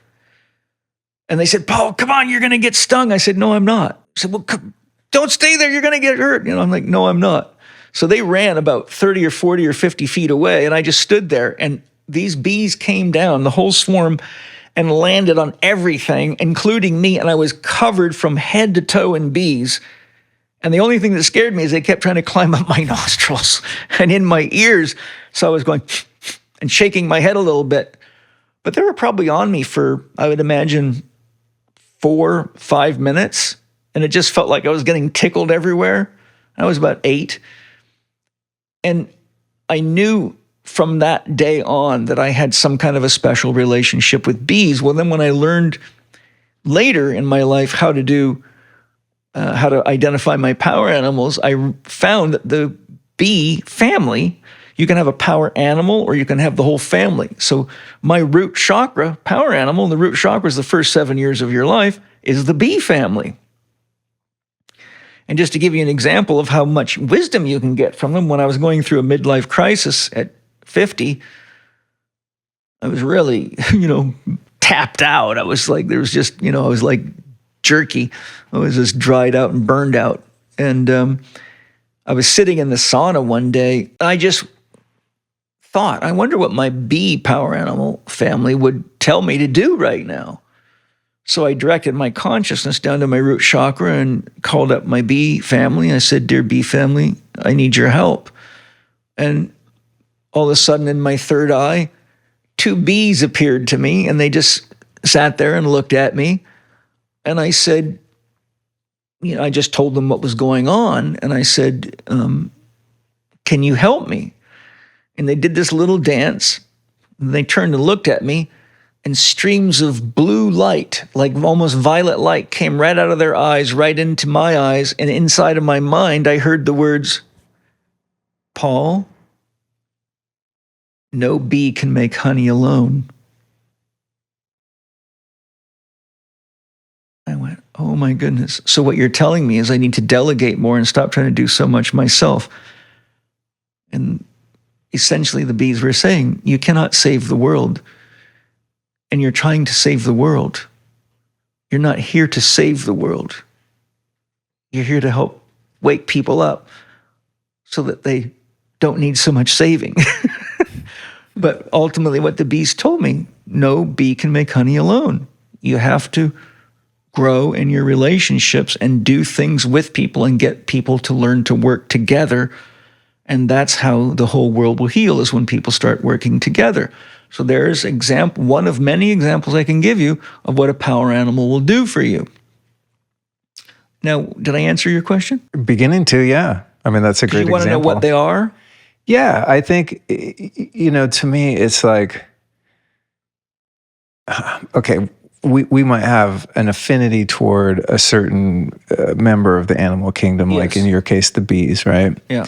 The way I understand this realm through Allison is that all of these different kind of representatives of God as these animals kind of have their own inherent archetypes or energies that might appear to different people at different times. Yes. Which I don't disbelieve. It's just like, it's a little bit of a grasp, because it's one of those things you can't understand with the mind, right? It's out of the realm of mind. It's beyond the realm of mind. Yeah. And so I'm just wondering, I guess, do you think that these, if you take a shark or you take, in your case, the bee or a bear, any of these other beautiful creatures, that they have sort of any sort of singularity in terms of what they represent as a whole, not just to an individual? Okay, well, what I'll do is I'll share with you what I share with my students in my Power Animal and Spirit Guide workshop, which is my next workshop I'm teaching, which will probably have already been conducted by the time your podcast comes out. But I have a 90-minute video I did on YouTube to help people understand this, so it goes through exactly, but I'll give you a synthesis of what I've learned through my own spiritual investigations and asking my soul for answers on this. So first of all,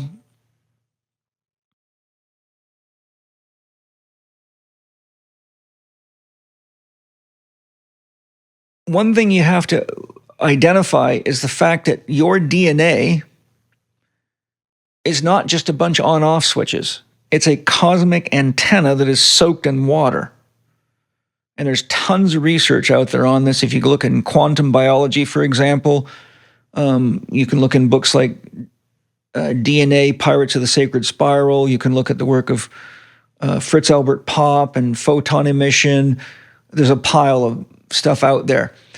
But when I investigated this spiritually, using my own clairvoyance to look into myself and to talk to my soul about it, my soul said, what you must understand is that what scientists call junk DNA is not junk DNA.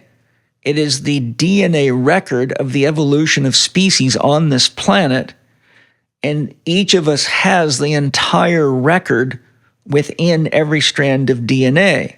And the human body is actually the evolutionary tip of the sword, and the human body contains information from every single living creature, from the single-celled amoeba all the way to hawks, elephants, and beavers, because each animal is a form of living intelligence that is inherent to nature, and the human body itself is an expression of, exists within and cannot exist without nature.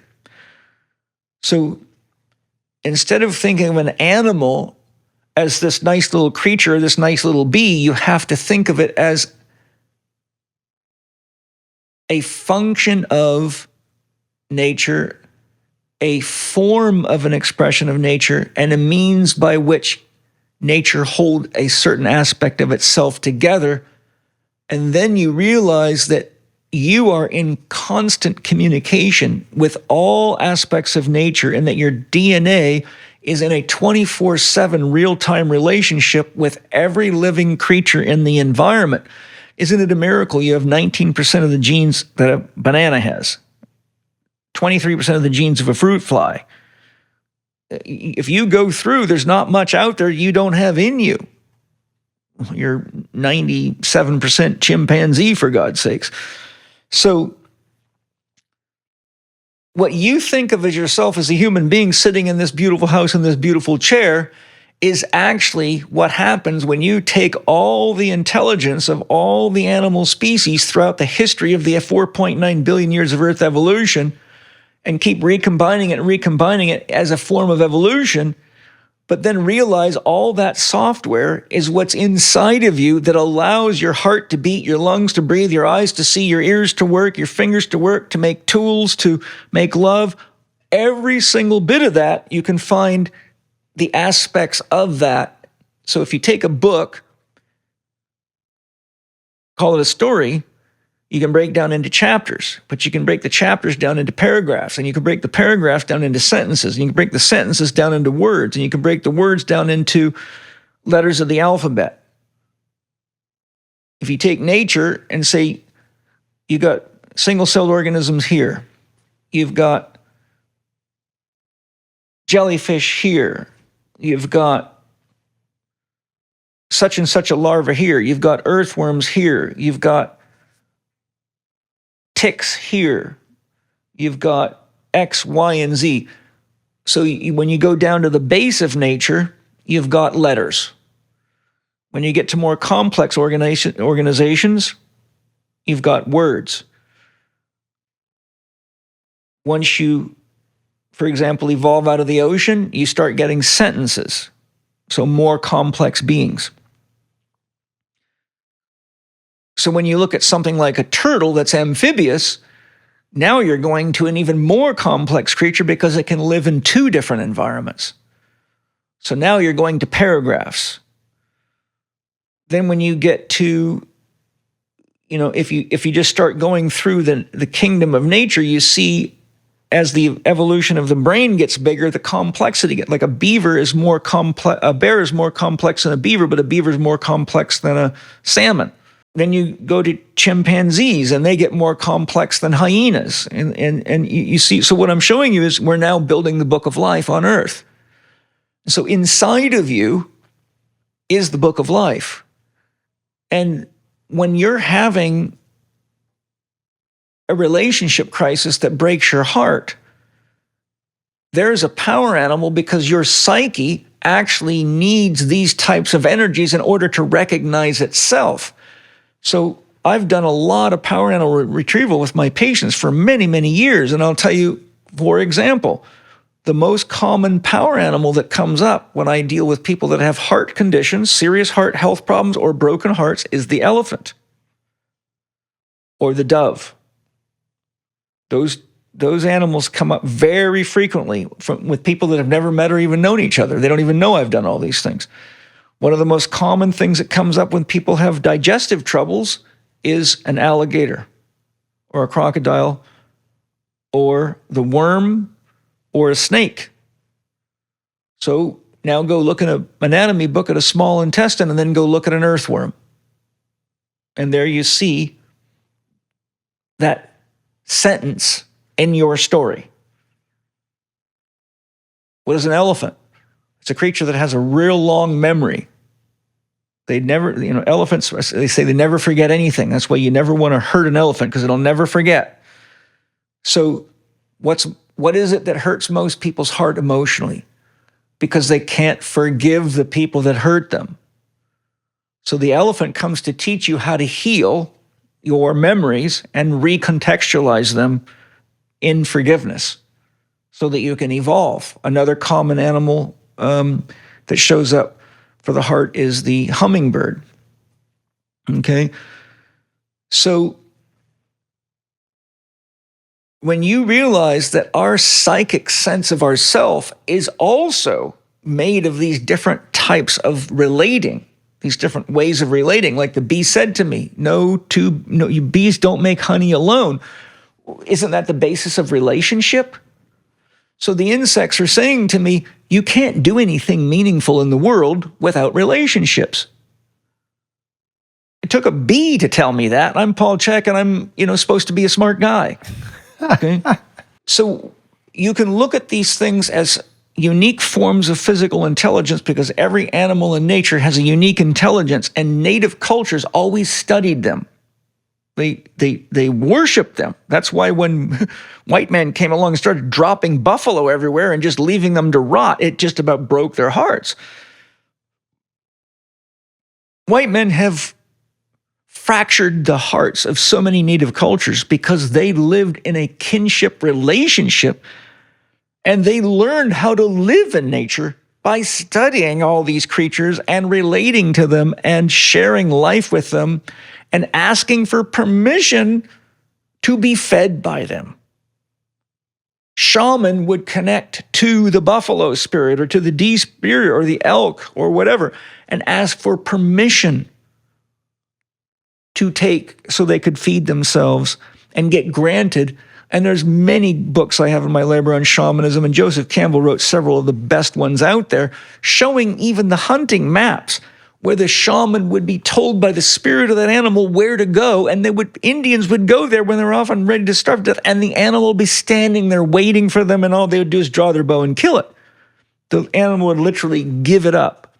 And the animal spirits would say, this is what you need to do for us. So they would get specific ritual practices, be told what to do or not to do with the carcass, how to use the carcass. There was almost nothing of an animal that any native culture wasted. If you look at what we're doing, we need power animal retrieval bad, because we're like really, really lost. We're doing to the animal kingdom what white man has done to native cultures. And we're destroying the fabric of nature that holds us together. You could say that your capacity for love from a power animal perspective is nature's capacity to hold itself together to create life, which expresses itself uniquely amongst a dolphin, uniquely amongst panda bears, uniquely amongst chimpanzees, hyenas, wolves, bears, cockroaches. The insect kingdom's also in the power animal dimension. They're all part of the fabric of life. So, having done more power animal retrievals and spirit guide retrievals for people than I can count, I can tell you that I have seen over and over and over again that when a person has a health crisis or an emotional crisis, when I look into their field clairvoyantly and ask their soul to let me see what their power animals are, and the reason I use power animals is because a lot of people have a really hard time with things like angels and spirit guides or any religious ideology, especially if it goes against their beliefs.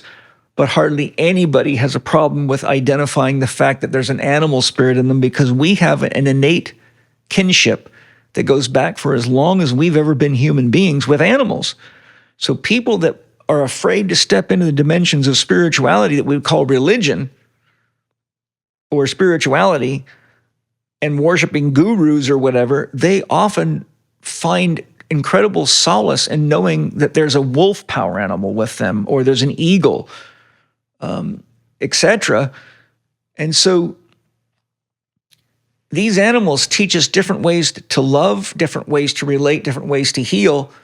And just to give you an example, in my own work with myself to help learn and grow, I've over the years, and your power animals can change, because when you have different needs, then the different power animals come to you, and you will actually call them from your unconscious, or the spirit of that animal will actually know more about who you are than you do, and it will help come heal you to help you fulfill your mission in life, because we're all part of the divine puzzle. We're all part of God's process of healing, growing, and evolving itself.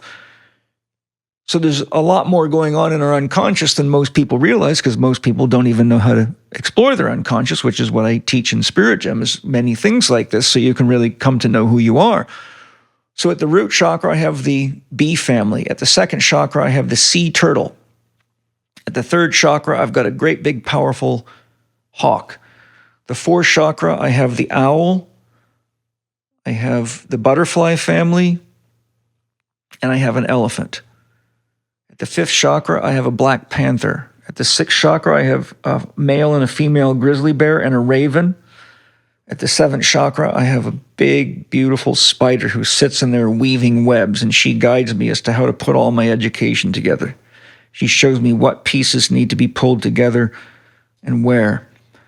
For my four functions of consciousness, my spirit of intuition is the rattlesnake. My spirit of thinking is the eagle. My spirit of sensation is the dolphin, and my spirit of sensation is the deer, and feeling is the dolphin. So those are the power animals I work with constantly. And so when I have a challenge, like I got this massive amount of information, but I need to put it into a course that people can understand, like Spirit Gem, I talk to Mama Spider. When I need to think more clearly and get a big picture view, I go to my eagle, and she'll take me.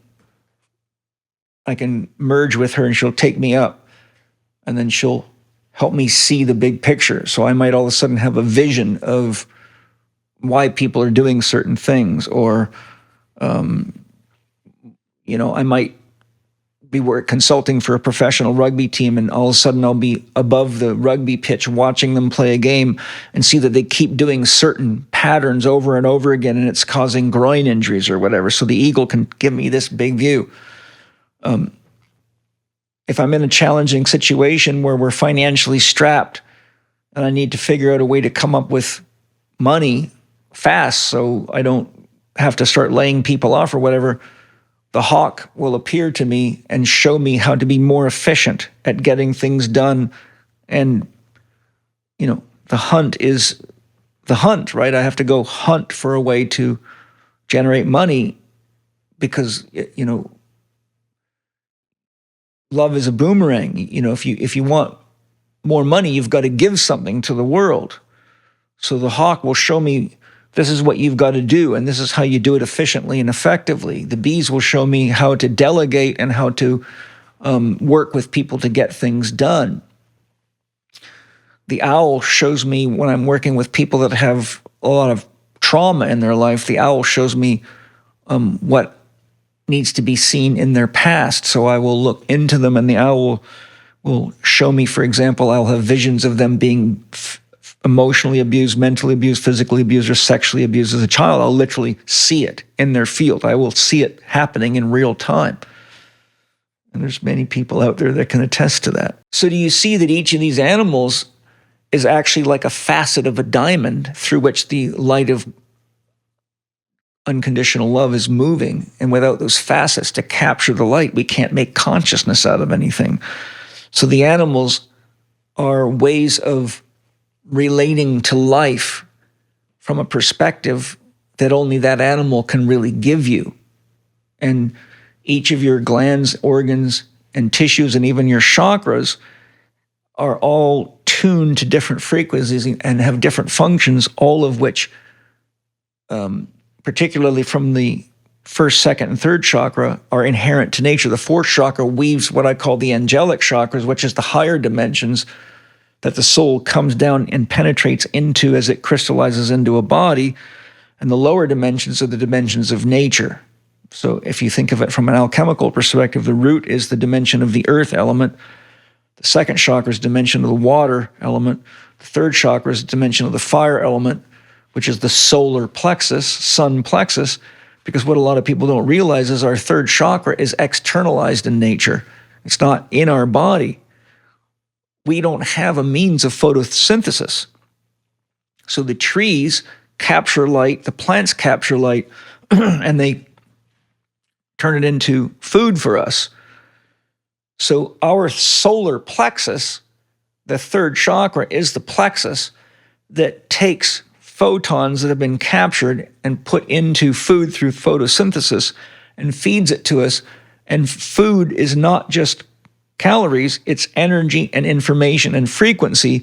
So the third chakra brings in the broccoli, the cabbage, the beef, the lamb, the Brussels sprouts, the cauliflower, the peas, and it decodes that information, and it uses the energy, the information, which is carried in the water of that plant and in the vibration of the plant and the DNA of the plant, and it distributes the energy and the information. So certain foods, for example, can tell your liver how to do certain functions or can enhance certain functions. It can upregulate or downregulate certain functions. If you get too much of a food, it can overstimulate certain functions and repress others. So the third chakra then is externalized, but this is why we have to be conscious of what we're eating, because our body is always telling us by symptoms and cravings what we're needing, but most people are so unconscious about what their body's telling them. We've gotten so detached from nature that we think everything is just to use a metaphor, what do you call it? It's a craving for whatever we're addicted to. Twinkies, mac and cheese, garbage, right? Because we've lost touch with reality, so we don't know how to read and listen to the energies inside of us. I got news for you. The plant spirits are exactly the same as the power animals, because you can have plant spirits just like you can have. I got all sorts of plant spirits that communicate to me all the time. Ask the shaman how they learned to make ayahuasca and all these medicines. They'll tell you the plant spirits taught them. Well, there's no difference between a plant spirit and an animal spirit in its actual functional relationship to a human being. And the biggest thing is people have an idea, a bunch of beliefs in their head that stop them from communicating with, receiving the communications and hearing what's talking to them 24/7, because your genes are broadcasting these messages to and fro all the time. But the problem is when you start believing, you stop listening. When you start believing, you stop asking questions.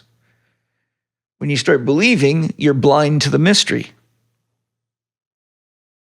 And if you want to know how this happens to people, if you go see a shaman that really knows what they're doing with a real problem, they're going to ask you a few questions. Want to hear them? Yeah. When did you stop singing? Shaman's going to write that down or memorize it. When did you stop dancing? Shaman's going to write that down. When did you lose your sense for the magic, mystery, and awe of life? Shaman's going to memorize that or write that down. When did you stop enjoying good stories? Shaman's going to write that down. There's usually going to be a convergence to the answers to each of those questions, such as when my parents took me to Christian church, when I got raped, or when I got traumatized by my dad, or when I went to school and they told me to stop acting like a child and hold still instead of dancing, sharing my feelings. That's exactly how I know where to go to look into people and which power animals to see is hiding right in those wounds, so I can get the information I need and introduce them to the power animal that will open them up to the spiritual dimensions of who and what they really are, and take them out of the material realm of a low level of consciousness into a much higher level of consciousness, which can trigger spiritual evolution, which has done its job, because that person will come to you one day or to me and say, thank God I had that heart problem, or I would never have woken up and learned how to love, or thank God I had that cancer in my colon, or I never would have really healed from my divorce, etc. And so power animals and spirit guides are the most amazing church for those that can't handle church because they're wise. Wow, dude, that was so much deeper than I had anticipated your answer to be, like all of your answers today. I've been working with power animals a long, long time. Clearly, that would be the case. Excuse the expression, but fucking amazing. Yeah. And it is such a great thing to have a spiritual relationship with an animal or an insect or a plant or a tree, because you get real love. You don't get any of this scriptural torture, biblical this, God will burn you in hell, this religion against that religion. Every one of them works together. And I'll tell you another very interesting thing about power animals. When I work with people that are having health problems, almost always it tracks down to relationship problems, either trauma from childhood or spousal problems or real challenges with someone that's controlling you at work or whatever. It can also be a lot of people with serious health problems have disintegration. So their adrenal glands can be burnt out. They can have cardiac arrhythmia. They can be syndrome X, about to become a diabetic because they're not eating very well. I get people with like 60 things wrong at once, all of which are problems. And so what I'll do is I'll go inside of them. Sometimes I don't tell them that I'm doing this because it's more than their minds can handle. But what I'll do is I'll look into each of the areas of their body where they're sick, which is not working, everything I just mentioned. And I'll ask the power animal to come forward. And then what I'll ask them to do is all come forward together. And then I watch how they behave in relationship to each other. And you'll see sometimes maybe they'll have a rabbit, a fox, an alligator, an eagle, and a dolphin. But the fox will not get near any of the other animals. And the rabbit is shaking and scared. Sometimes there's a mouse and they'll be shaking and scared. So then I'll go to the rabbit and say, why are you so scared? And it'll say, that fox keeps trying to eat me. He's trying to kill me all the time. I can't live here with him. So I can actually talk to the power animals and find out their relationships and then ask them, well, how does that manifest in your life? Who is the fox? My dad. Who are you? My mother. And mom and dad are fighting like cats and dogs, and the person's broken inside and has been since their mother and dad went through a divorce 10 years ago and they never recovered. So the animals will actually tell me where to look in their life and their trauma history. And the animals, then I'll say to them, what do we need to do to help you heal? How can I get you, Mr. Fox, to get along with Mrs. Rabbit over here? And they will tell me. And I'll ask them to please practice. And I'll actually work with the power animals just like I'm working with a patient, but I'm doing it through my third eye while I'm mobilizing their neck. And they don't know what I'm doing. And I watch things change. And if I can introduce them to the power animals because they're ready for it, I'll do it. And I teach this to my students in my workshops, and they are often shit shocked, not only at what they find for not only what their power animals are, but how these relationships are, but what the animals tell them about what needs to be done, which is what they need to do in their relationships, because the power animals are the psychic projections showing you what their psyche, their mind is doing to the kingdom of nature within themselves. So think of yourself as a microcosm of the entire macrocosm. Dude, you're blowing my fucking mind, So bro. if you're using Roundup in your backyard, Right. and you're walking around it in bare feet doing Tai Chi because you think you're evolving spiritually, and all of a sudden you've got metabolic syndrome, but you have no idea. I might have an alligator, which is a common power animal for the digestive system, come and say, I'm being poisoned to death. There's chemicals that are coming into their body through their feet, or they'll say they're eating foods that are poisoning me. And then animals will actually tell me what they don't even know. That, my friend, is shamanism. Wild. That's what a shaman does. That's one of the many things a shaman does. My wife, Angie CHEK, I got some mind-bendingly good podcasts with on my podcast, just any of the ones with Angie CHEK. She's an expert at this stuff. She does this all day long. I can't wait to meet her, and I'm hoping that I can bring Allison to your house so that they can meet too. Would love Allison to come to our house and meet Angie and just see the art Angie and I have painted. Cool. Can you handle one more question? I can handle 1,000 questions. Okay. The question is, can you handle me answering them all?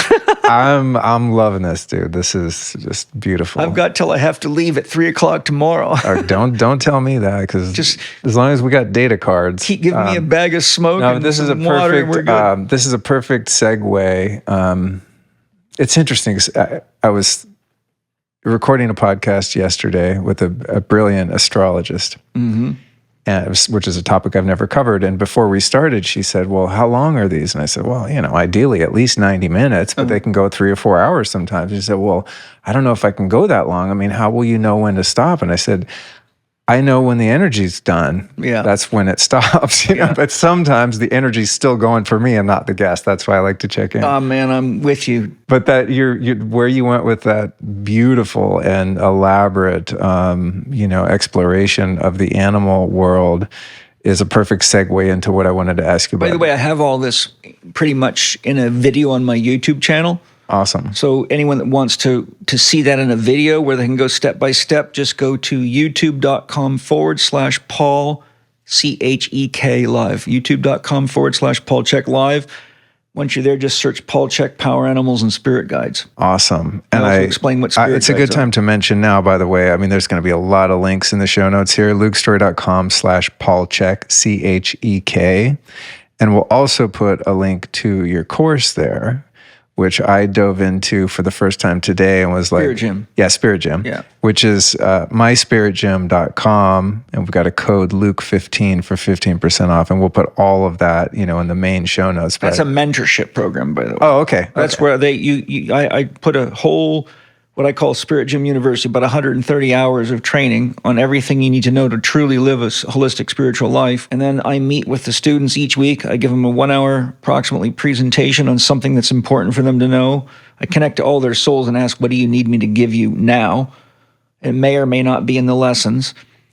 And then I open up questions on the lesson, and then I open the floor and I coach you just like you were my private client. And I'm off and on there for 3.5 to 4 hours each session. So I personally mentor everybody through those lessons and support them in their personal life challenges, exactly like I do everybody from Kobe Bryant to Chuck Norris to Laird Hamilton to Gabby Reese to a long, long list of people that have worked with me over the years. Well, I logged in today and was like, okay, this is a commitment. There's a lot of content there. You are a prolific man. It's very inspiring. Thank you. I churn out a podcast every week and I feel like, wow, this is a lot of work, man. How am I going to keep doing this? So you're an inspiration. But going from the last topic, you had mentioned the intelligence of plants, yes. And we've referenced plant medicines, and it's something I've talked a lot about on the show. And that could probably be a 10-hour podcast in and of itself or longer. But I know this is kind of entering the culture now, I think, in a great way, in this third wave of psychedelics. Well, there's probably many waves before that, but in recent times, right? Yeah. We don't even know how many waves there have been. And I see this as largely positive. It's been a massively healing and positive impact on my life as someone who used to use drugs in a very destructive way that almost killed me. Took a good 20, 22 years break from any mind-altering substances, and then very carefully and intentionally have ventured into my relationship with them. However, I see, because it can be kind of exciting and because so much progress can be made in those experiences, that there is sometimes a lack of reverence or prudence around the practices. Yep. I feel fortunate that I've had a pretty good governor and I've been mindful, and so I've been safe and I've only benefited, right? Yeah. But I know, these experiences can not be for everyone and not be for everyone at all times. And many people, I think, because of the lack of context of the history from the cultures that have developed these practices, there's a lot of missing links there. So maybe, you could give us a few of the do's and don'ts, and ways to approach that kind of work mindfully and safely with the reverence and respect that they deserve. I will, and I will let you know that on that topic, I have a 5-hour special podcast that I did with a very skilled shaman named Hamilton Souther, because I've had to rehabilitate a long string of people that got very badly injured doing plant medicine ceremonies in ways that are dangerous, often in the jungle with so-called shaman. I've also had a long string of people that have picked up psychic entities in group plant medicine ceremonies and had their lives turned inside out. Some of which personally. And in that podcast, it's called Plant Medicine Essentials, I believe, if I remember right. It's I think it was last year.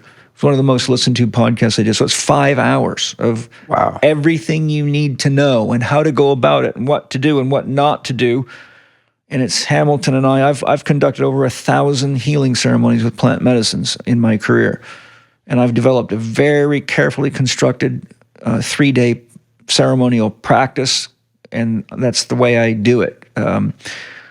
Most of my clients have to be in therapy with me typically about 2 years before I think they're ready, because if they don't learn how to manage their mind effectively, it's the first thing I want to say is all plant medicines amplify whatever's in your psyche, the good and the bad. It's a big mistake to think that the plant medicines do bad things to you or that there's evil entities in them. That's absolutely ridiculous unless you're using some kind of synthetic chemical that's been cooked up by some junior chemist that's doesn't know what they're doing.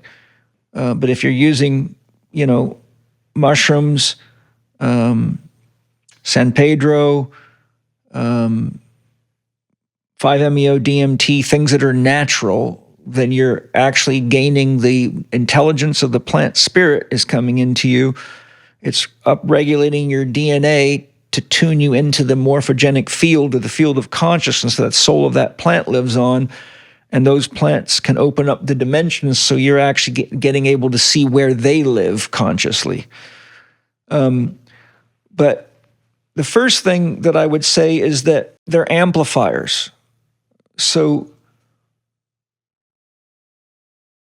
1 gram of mushrooms is like turning the volume on the stereo up to number 1, and 10 grams is full blast, as a metaphor, okay?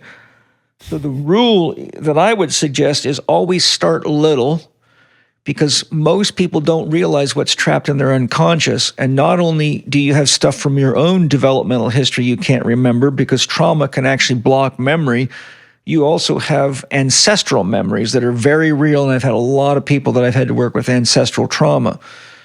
So you're amplifying everything coming through your family tree that's unresolved and your own stuff. So the only exception is if you're someone that's highly skilled and knows what they're doing. So if someone comes to me and I give them 5 grams, it's because I've already connected with their soul, looked into their history, and I know that that will be a therapeutic dose, and I will take responsibility for managing the person through it. But if you're on your own, that's a completely different thing. And if you're with people that don't know what they're doing, that's a very dangerous thing. So the next thing is set and setting. You have to have the right mindset. So if you go into into the use of these medicines with fear and you're scared to death, then you're already coming in with fear that will be amplified by the medicine. And whatever you're projecting mentally, you will experience, because your mind actually paints on the screen of the psyche whatever it is the plant medicines are going to amplify. If you've got unresolved trauma, it will amplify that and bring it out of your unconscious, because all plant medicines break down the default mode network, which is the centers of the brain that create the ego structure. So the ego acts, think of the unconscious as an artesian well that has massive power. Bruce Lipton says the unconscious has 1,000,000 times the processing power of the conscious mind. Our ego is only about 3 to 5% of our consciousness. So once you open that valve to the unconscious, the more of a dose you take. So one hit of LSD opens it to, a slight turn. 5 hits of LSD is like halfway wide open, and now you've got 500 gallons of water a minute coming through, as a metaphor. So you want to make sure that your mindset is such that you're doing this as a sacred practice, and that you have a clear written intention, written in positive affirmation. Not, I want to see the angels, or I want to get rich, or I want to know why my husband always pisses me off. I have a test called the Grand Canyon test. Say your affirmation as though you were standing at the edge of Grand Canyon. If you stand at the edge of the Grand Canyon, Luke, and say, I want to lose 30 pounds in 6 weeks, what does it say back to you? It echoes. I want to lose 30 pounds in 6 weeks. Yeah. What's the verb? Wanting. Want, yeah. So what you get is to keep wanting. And you think God's not listening to you, but you're getting exactly what you want, because the answer from unconditional love is always yes. Anything else is a condition. This is why the Quakers say, or in general, it said, be careful what you pray for, you might get it. So your affirmation, if stated in an echo chamber, should give you exactly what you want. I have lost 30 pounds and I look and feel great. The plant medicines will deliver that affirmation in your psyche and amplify it, which is like turning the broadcast station up so it reaches out to all the beings that are connected to you that can support you in that process, be they plant, animal, or any of the higher beings, angels, or otherwise. Remember, God's fully integrated. we're connected to what our dominant thoughts are and what our unconscious beliefs are. That's what we resonate with, right? You take a tuning fork at 256 hertz, which is C, stand next to a piano and strike it. With nobody at the piano, it plays C, doesn't it? And so will any stringed instrument. So whatever's in our mind, that's the tune. That's the tuning fork we're striking, and the drug just amplifies, and we go into resonance with it. So you want to make sure that your intention is clearly stated as a positive affirmation, so that when you get it, it's exactly what you want. Okay, so always pretend that you're going to do a fire walk when you're going to do a plant medicine ceremony, and don't think about getting burned. Visualize yourself on the other side, having learned exactly what you came to learn, having experienced the love you wanted to experience, whatever your intention is. Okay, so that's about the set, is the mindset. Okay, the setting must also be congruent. You should not do a plant medicine ceremony ever without clearing the space. Now, a shaman, someone like me, has many different techniques for clearing a space and making it sacred. But the simplest, most effective thing you can do is get some sage, some like a bundle of white sage, which you can get on Amazon real easy, and then get a saging fan, which is usually made of feathers, or you can use one of those Chinese fold-out fans, or anything you can make out of a fan, like a magazine. And then you hold the intention and you visualize the space being clear of all negative energies, and you say to your soul, dear soul, your own soul, dear soul, please clear this space, and thank you, Mother Sage, for clearing the space of all negative entities and all negative energies, so that I may have a sacred space to do my ceremony. And I might say what my intention is so that I can X, Y, and Z. And then you walk the perimeter of the space in each room that's connected to it. If you're in a house, do the whole house. If you're going to do it in your living room, make sure you definitely do that. But I recommend doing the whole house because the negative energies can penetrate the walls. If you really want to be safe, then you can take a shamanic technique is to take salt. So if we were going to do it down there, you got that nice square carpet down there, we'll make the sacred space. Anytime you're on the carpet, you're in the sacred space. So we don't want to leave that space while we're in ceremony unless we have to go to the toilet or something. And so we will sprinkle a trail of salt that's one connected line, like you know how the Buddhists do sand paintings? So you could make a line between 1/4 of an inch and 1/2 an inch thick of salt. You just buy a big bag of salt.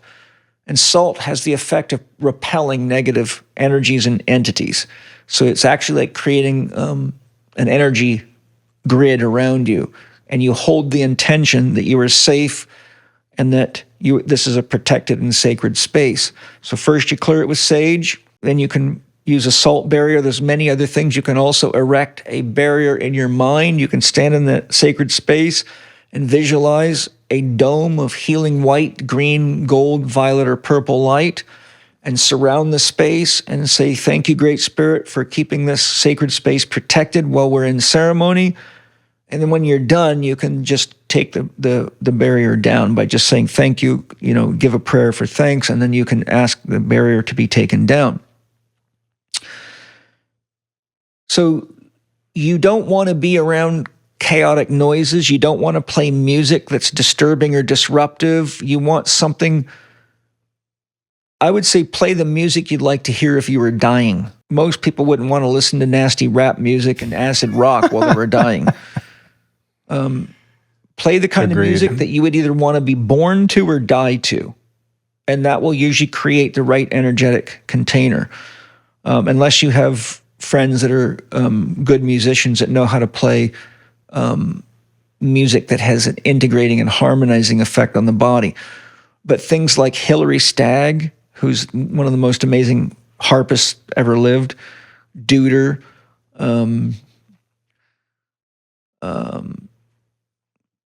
I have a whole massive collection. I'm just trying to think of some of the names of people that I use. I've got probably 1,000 great CDs. Diva Pramal, Meaton, and her husband Meaton. Those are just examples of the kind of music I use in ceremony. It needs to be something that keeps the heart open and is nourishing to the soul. And that can really create a very stabilizing environment. So clearing the space and having the right music, and then make sure there's no clutter around. You want the energy to flow through the room. Another thing I highly, highly recommend is buying the home kit, the biogeometry home kit. It's only $250. It's very powerful, and it produces BG3, which is the negative green in the energetic frequency, which is heart-centered energy.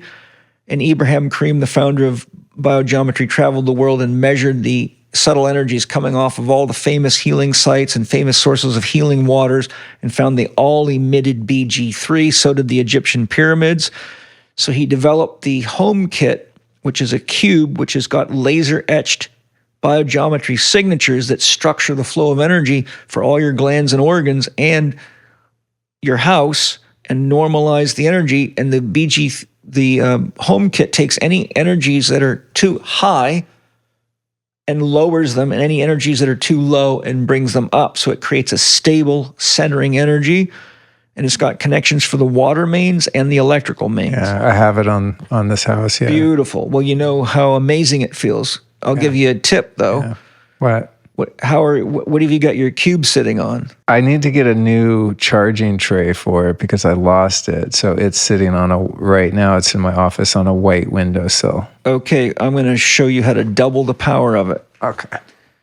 If you get glass Pyrex dish, at least 4 inches square, and fill it with drinking water. Each day after you clear the cube, set it in the water, and the water will double or triple the strength of it. And it's mind-blowing how much difference it makes. Plants grow faster. And when I do ceremonies, I make sure that that cube is right in the ceremonial space, and everybody feels it. Even the most deadwood people will say, what is going on in here? And the water and I learned that from Robert Gilbert, who's Ibrahim Karim's first instructor and a genius, who's been on my podcast a couple of times. He's like a genius. He was just on Aubrey's podcast, actually. You'd find, if you don't know who Robert Gilbert is, he's powerful. No, I don't. I had Ibrahim on the show, and it was right on. It was mind-blowing. One of the things he shared with me that has just left me shooketh ever since is we were talking about reincarnation and past lives and such. And so we were exploring just the concept of time, right? And I'm pretty clear in my own inner experience that time is a construct based on our senses and the fact that we're in a body and that there's just this eternal now, and we just happen to find a point on it because that's what we're seeing and feeling. And so, I don't know, I feel this sense of eternity, right? And that there's an eternal aspect of myself. Mm-hmm. But I've also had experiences wherein I felt like I had purview to successions of past lives. And so we were talking about this idea of past lives. And the first time was actually my first 5-MeO DMT.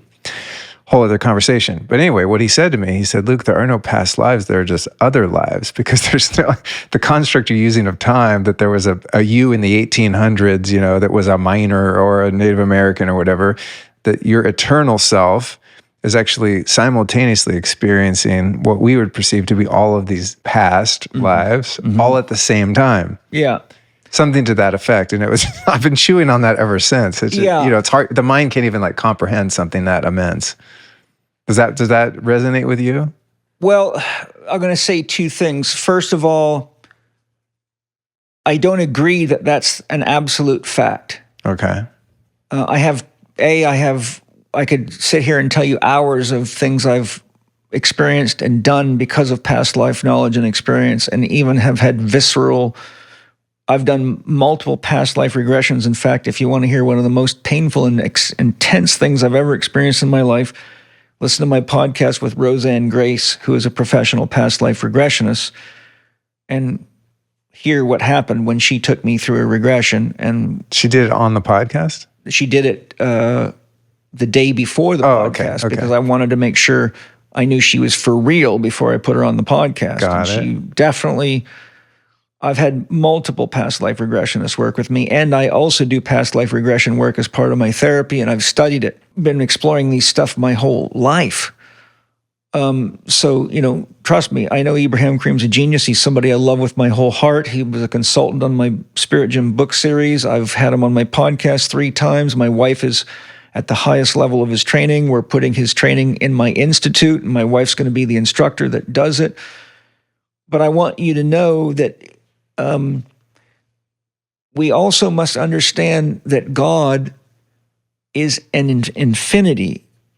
So when you realize that God is infinite energy, infinite intelligence, infinite power, infinite information, and infinite processing speed,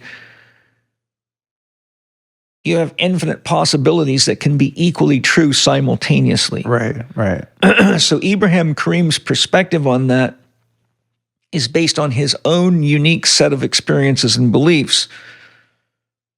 And when you think that God is unconditional love, then whatever you believe becomes true, and that's why you have to be very conscious about what you believe. And if you study these types of things, if you go study these concepts through the Egyptian culture, such as the Egyptian Book of the Dead, you'll get one concept. If you study the Tibetan Book of the Dead, you'll get another concept. If you study Steiner, you'll get another concept. So how can I say that Ibrahim Karim's belief is more real than Rudolf Steiner's, is more real than Paramahansa Yogananda's, who does tell you about past lives, et cetera, et cetera. And I've studied too many of these people that are just as developed as Ibrahim Karim, and I've had my own experiences. So I'm not saying that I think he's wrong. I'm saying that we must realize that God is a lot more powerful than two-value logic. Totally. So Yeah. I forgot how we got to past lives, but Well, you brought up biogeometry, and it just reminded me of that pondering. And to be fair to him too, he wasn't like, this is definitively the way it is. No, I he's and a very good guy. friend of mine. I've had long conversations with him. So it was just something I'd never contemplated. Because I think in a linear, sequential, time-bound way that I feel very certain that I've been here countless times. You probably have. And his idea that, that's true, but all of those times are happening simultaneously was really interesting to me. Well, the reality of it is, if you enter into God consciousness, then you've never lived and you've never died. And I've been there too. And when you come out of it, it's very baffling. This is why when you do deep shamanic ceremonies, you have to have time to integrate, because it can be so shocking and so astonishing what you experience that you actually come back and you cannot tell which is real anymore. And that's one of the things that happens to people when they do too many ceremonies and do too deep for what they're ready to handle. It fractures their psyche because they get stuck in the eternal now, and they have a hard time interfacing with the linear flow of time. Yeah. And they're so confused because those experiences feel a lot more real than these. Look, I'm a guy that's done way more than 25 grams of mushrooms. Ask Kyle Kingsbury. He came for my 60th birthday party, and he's done 25 grams of mushrooms, I think, 2 times. And I said, how was the depth of what we did together? He said, Paul, that was so much deeper than 25 grams. I can't even measure it. He said, probably 100 grams. And this was a 21-hour ceremony. And it was not for the lighthearted, but there's an example of where, the deeper you go, the more your sense of who you are and what you are gets obliterated, and the more you confront realities that can be absolutely, utterly shocking with regard to how you re-interface with this environment. Like, I've had profound experiences in ceremony of me living in another dimension on another planet with a wife and 3 children. And I'm there right now having a completely different life. And so you can actually, when you get into the vertical dimension, you can experience any of your past lives, and you can go into one of them and find out that it seems like it's happening right now. But you got to remember, the Akashic record holds the memory of every single thing that's ever happened, not only in the world, but in God's entire existence. So until you have enough skill to navigate these dimensions, you can get into situations where your conscious mind cannot possibly unravel this Rubik's Cube, but these are experiences that you're having, and it can actually fracture a person's psyche. Yeah. They can literally go nuts. Yep. I've seen it happen. They can be alive on 5 or 6 levels of reality at the same time, and they can't tell what's real. Try driving a car when you're in a state like that. And I've worked with these people, and again, at least 2 of them that I've had to help come back to the world for these types of experiences.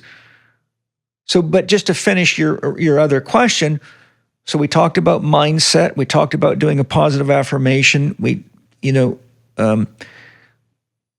always want to go into a ceremony with positive intention, the intention to heal, the intention to live more fully, to love more fully. We should never use those with negative intention, ever. Or we should not use them to run from our problems. You should not use these medicines to avoid responsibilities. If you're trying to get away from, for example, that you're not caring for your wife and children, so you're trying to drown yourself like you would use heroin or alcohol to numb yourself, that is going to be the opposite you want to do, because it'll do the opposite. It'll take you so deep into the reality of what you're doing that you may not be able to handle the ass kicking you get. And people name that a bad journey or a bad trip, but that's actually God being dead honest with you. So Don't go into these I've had ceremonies that. unless you're Yeah. ready to face the mirror of yourself and because there's no way you can lie to God. And these plant medicines take you right to the divine mirror. And so go in with reverence and be ready. I tell people, don't do a real ceremony, a real shamanic ceremony, unless you're ready to face yourself and die. If you're not ready to face yourself and die, then you better go see a psychologist and stop fooling around with plant medicines. Because if you go into a ceremony like this and you face the truth, but then you come out and go into denial, you have to carry the karma of that. And if you do that enough times, it can give you a disease. It can make you a sick person. You'll actually create your own disease by further repressing and denying and lying to yourself. And that is a bad use of plant medicines. Amen. What about the relationship with the specific plant spirit and the reverence and respect and communion with it? Well, I always do a prayer, so I and the prayer is different for different situations, different people, but I always connect to the spirit. I always open my heart to the spirit. I give the spirit thanks. I go through a whole structure of prayer, which is a lot to do right here. Mm-hmm. But I give the spirit thanks. I give the spirit why we're doing it. I let it know what I need its help with. And I thank it for joining me in body, mind, and spirit. So I don't kill the spirit by consuming it. I say, thank you for joining me in body, mind, and spirit so that together we can make the world a better place for all living beings now and in the future. So I always let the plant medicine spirits know that they're not dying, that they're coming into me to become human and help me live a better life and do the best I can for everybody and for all living beings. And then I also thank all the medicine carriers or anybody that made it possible for me to have that medicine, the growers, the carriers, and even middlemen, because without their support, it wouldn't be there. So it's very important I blow tobacco smoke into the medicine as I'm doing the prayer so that I'm channeling my consciousness into it. And that excites the medicine and the DNA in the medicine and the vibration of the spirit. So it brings me into resonance with it. You can use your own breath. You don't have to use tobacco. Even your mind will do it because there's water molecules all through these medicines. So you're going into resonance with the water molecules because they resonate to psychic energy. To me, the tobacco is a statement that I'm doing something sacred, and it's a symbol of sacredness. So you give thanks to the medicines and you let them know what you need help with. And it's also, this is more than I can do in a podcast, but this is part of my work as a shaman, is you have to know what medicines to use for certain things. Like there are certain medicines that work a lot better for certain things. For example, there's a time when LSD is a better medicine than mushrooms, and there's a time when mescaline is a better medicine than LSD or mushrooms, and there's a time when 5-MeO-DMT is the ideal medicine. There's a time when NM-DMT is a better medicine. There's a time when ayahuasca is a better medicine. There's a time when Syrian rue all by itself is a better medicine. So, if you don't know what medicine to use, you should find someone that does and say, I'm dealing with grief, or I'm dealing with, and you need to be discerning about who you ask these questions, because some guy with a pocket full of drugs that thinks he's a shaman can get you in a lot of trouble. And there's a real problem with that today. I've noticed. That's why I did the Plant Medicine Essentials with Hamilton Souther, because both of us have been inundated with all these problems. And I've seen people, one of my students went to somebody that I wished that he hadn't have gone to with his girlfriend and got so badly damaged that he had to shut his business down. He had to move into his parents' house, and he was in the hospital for probably a couple of months while they were running hundreds of thousands of dollars worth of tests on him, almost financially bankrupt his parents, and ultimately came to me, and I had to do quite a lot of work with him for free because he didn't have any money to help give him the practices he needed to do to heal himself, or he wasn't going to heal. I mean, this guy went from being very successful as a Czech professional, owning his own business and doing really well, to being basically a very broken person whose mind was completely scrambled, that his parents had to handle like almost like a kid with a vaccine injury or autism or something where they're disabled. So I've seen things like that. I've known 6 people to die on DMT. Whoa. Yeah. And Holy as a side note, one of the shit. worst things you can do is to use any kind of plant medicine and get in the water. Because if you got enough of it in you, you'll forget that you cannot breathe water. And people will start breathing underwater. A friend of mine's girlfriend drowned herself doing DMT in a hot tub. Whoa. Yeah. And I've known people to drown in swimming pools, doing LSD and other drugs in swimming pools, because they forget that they're not an angel. And they start Right. breathing underwater and they Right. drown.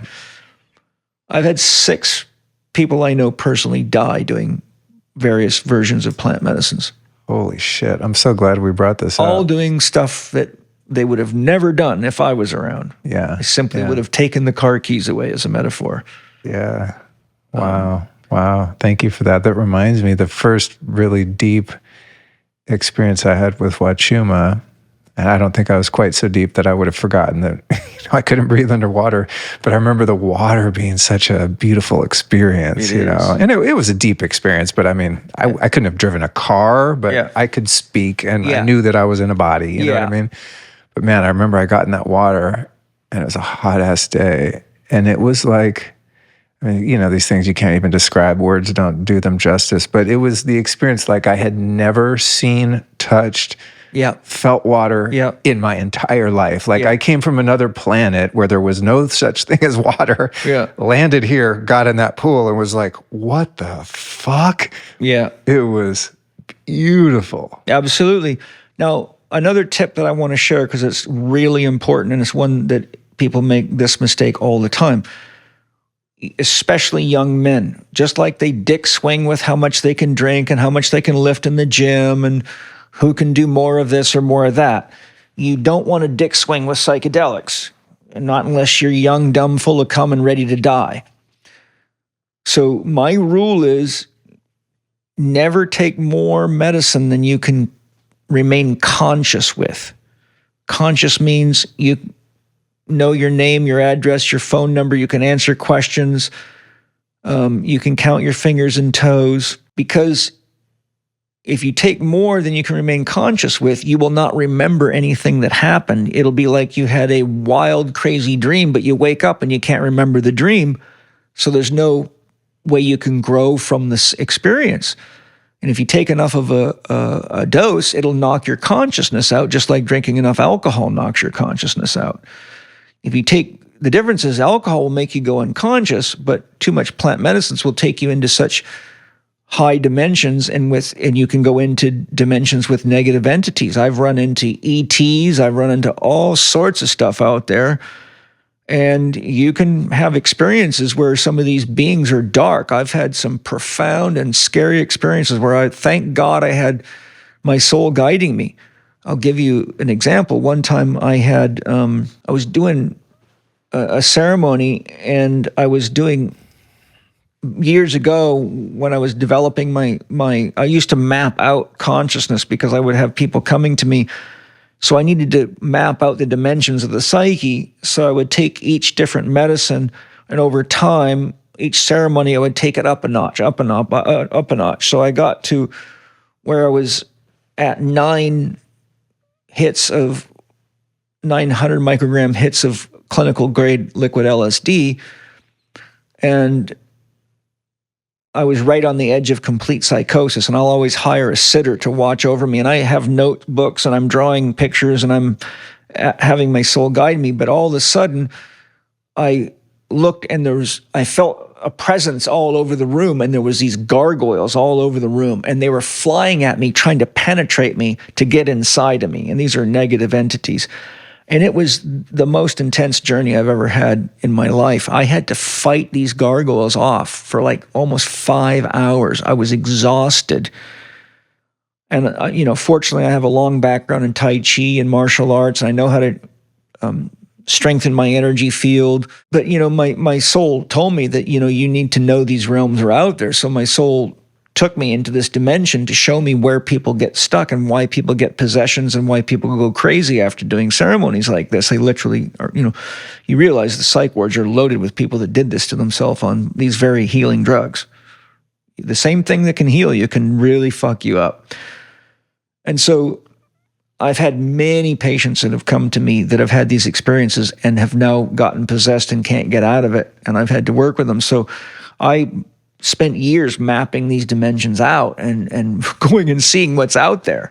And Yogananda said, the reason we do not want you using psychedelic drugs is because you can go into dimensions in the astral realm which are very dark, and you will have to deal with what you come into contact with there.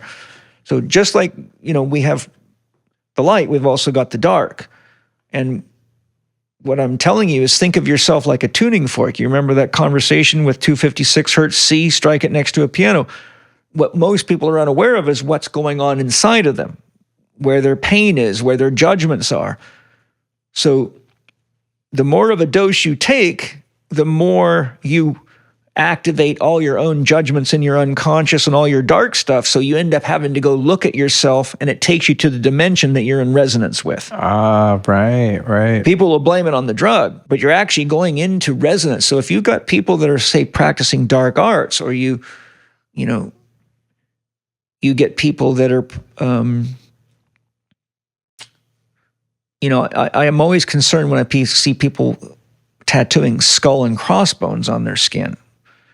Because right away, I want to know your trauma history. Because when people see the world through those eyes, I know those are people that you have to handle very carefully in a ceremony, because almost always they're full of trauma. And so now their attachment to death and to skulls, and I use art therapy to see what's in people's unconscious before I do ceremonies with them, so I can see, because the ego cannot protect itself against art. And I'm skilled at reading art symbolically. So I already know who I got to be careful with. I mean, there's people that I've had come to me that were scheduled to do maybe a 5-gram ceremony, and I've had to take them down to 3/4 of a gram or even 1/2 gram. And then they had a hard time on that. Damn. And I'm like, okay, I just imagine what this would happen if this guy was at home thinking he's going to, be a shaman, or him and his buddies are doing 5 grams of mushrooms. These guys could literally kill each other. I've seen people do the craziest shit you can imagine. And I've seen group ceremonies where things got ugly. And I don't go to group ceremonies anymore. After about 8 or 10 of those, I'm like, there's no frickin' way I would ever do plant medicines in these groups unless they were run by AHA. And I've been there with a highly skilled shaman. People still were just, laying in a ceremony when people are just screaming and yelling and acting out all their darkness and, having air fights with their father. And it's like, here I am trying to, hang out with angels, and I got freaking hell on wheels next to me over here. So, these things need to be done sacredly, and you should not do plant medicine ceremonies with someone you don't feel really safe with. Like would you trust this person with the keys to your house and caring for your animals and watching your children while you were away on an emergency trip somewhere? If you don't have that level of trust with them, you should not be doing plant medicine ceremonies with them. Now, a lot of people say, oh, that's a bunch of bullshit. I've done this and this and this. Yeah, you got lucky, because you don't have the skill to look inside of people and know what's in there. You think you know someone, you don't know what their trauma history is. A lot of them don't even know, because the more traumatized we are, the more we repress it. And that's why I have to do regression therapies to find out what's going on with people. So if you want to play it safe, then be with people that you trust your life with. These things are very powerful. This is not fucking candy here. This isn't like, just a little joyride. I'm so glad we talked about this. I was like, man, we've been going for a while, but I just knew you'd have some important insights, for me and for other people listening. Well, it is a very important time. Plant medicines can introduce you to real religion. Real religion is having a mystical experience with God or with nature that's beyond anything you can read out of a book. And there's nothing more real than your own experience, right? Memorizing shit out of books and Bible passages, that's not religion. That's why Rumi said, to get to God, you got to become a heretic, which means you got to go against the book. You got to stop memorizing stuff someone else wrote on a piece of paper and think that that's being religious. If that was working, then the world would be in a great shape right now. But, we've had thousands and thousands of years of religion, and we're still constantly trying to kill each other and destroy each other and lie and cheat and steal. So much for that.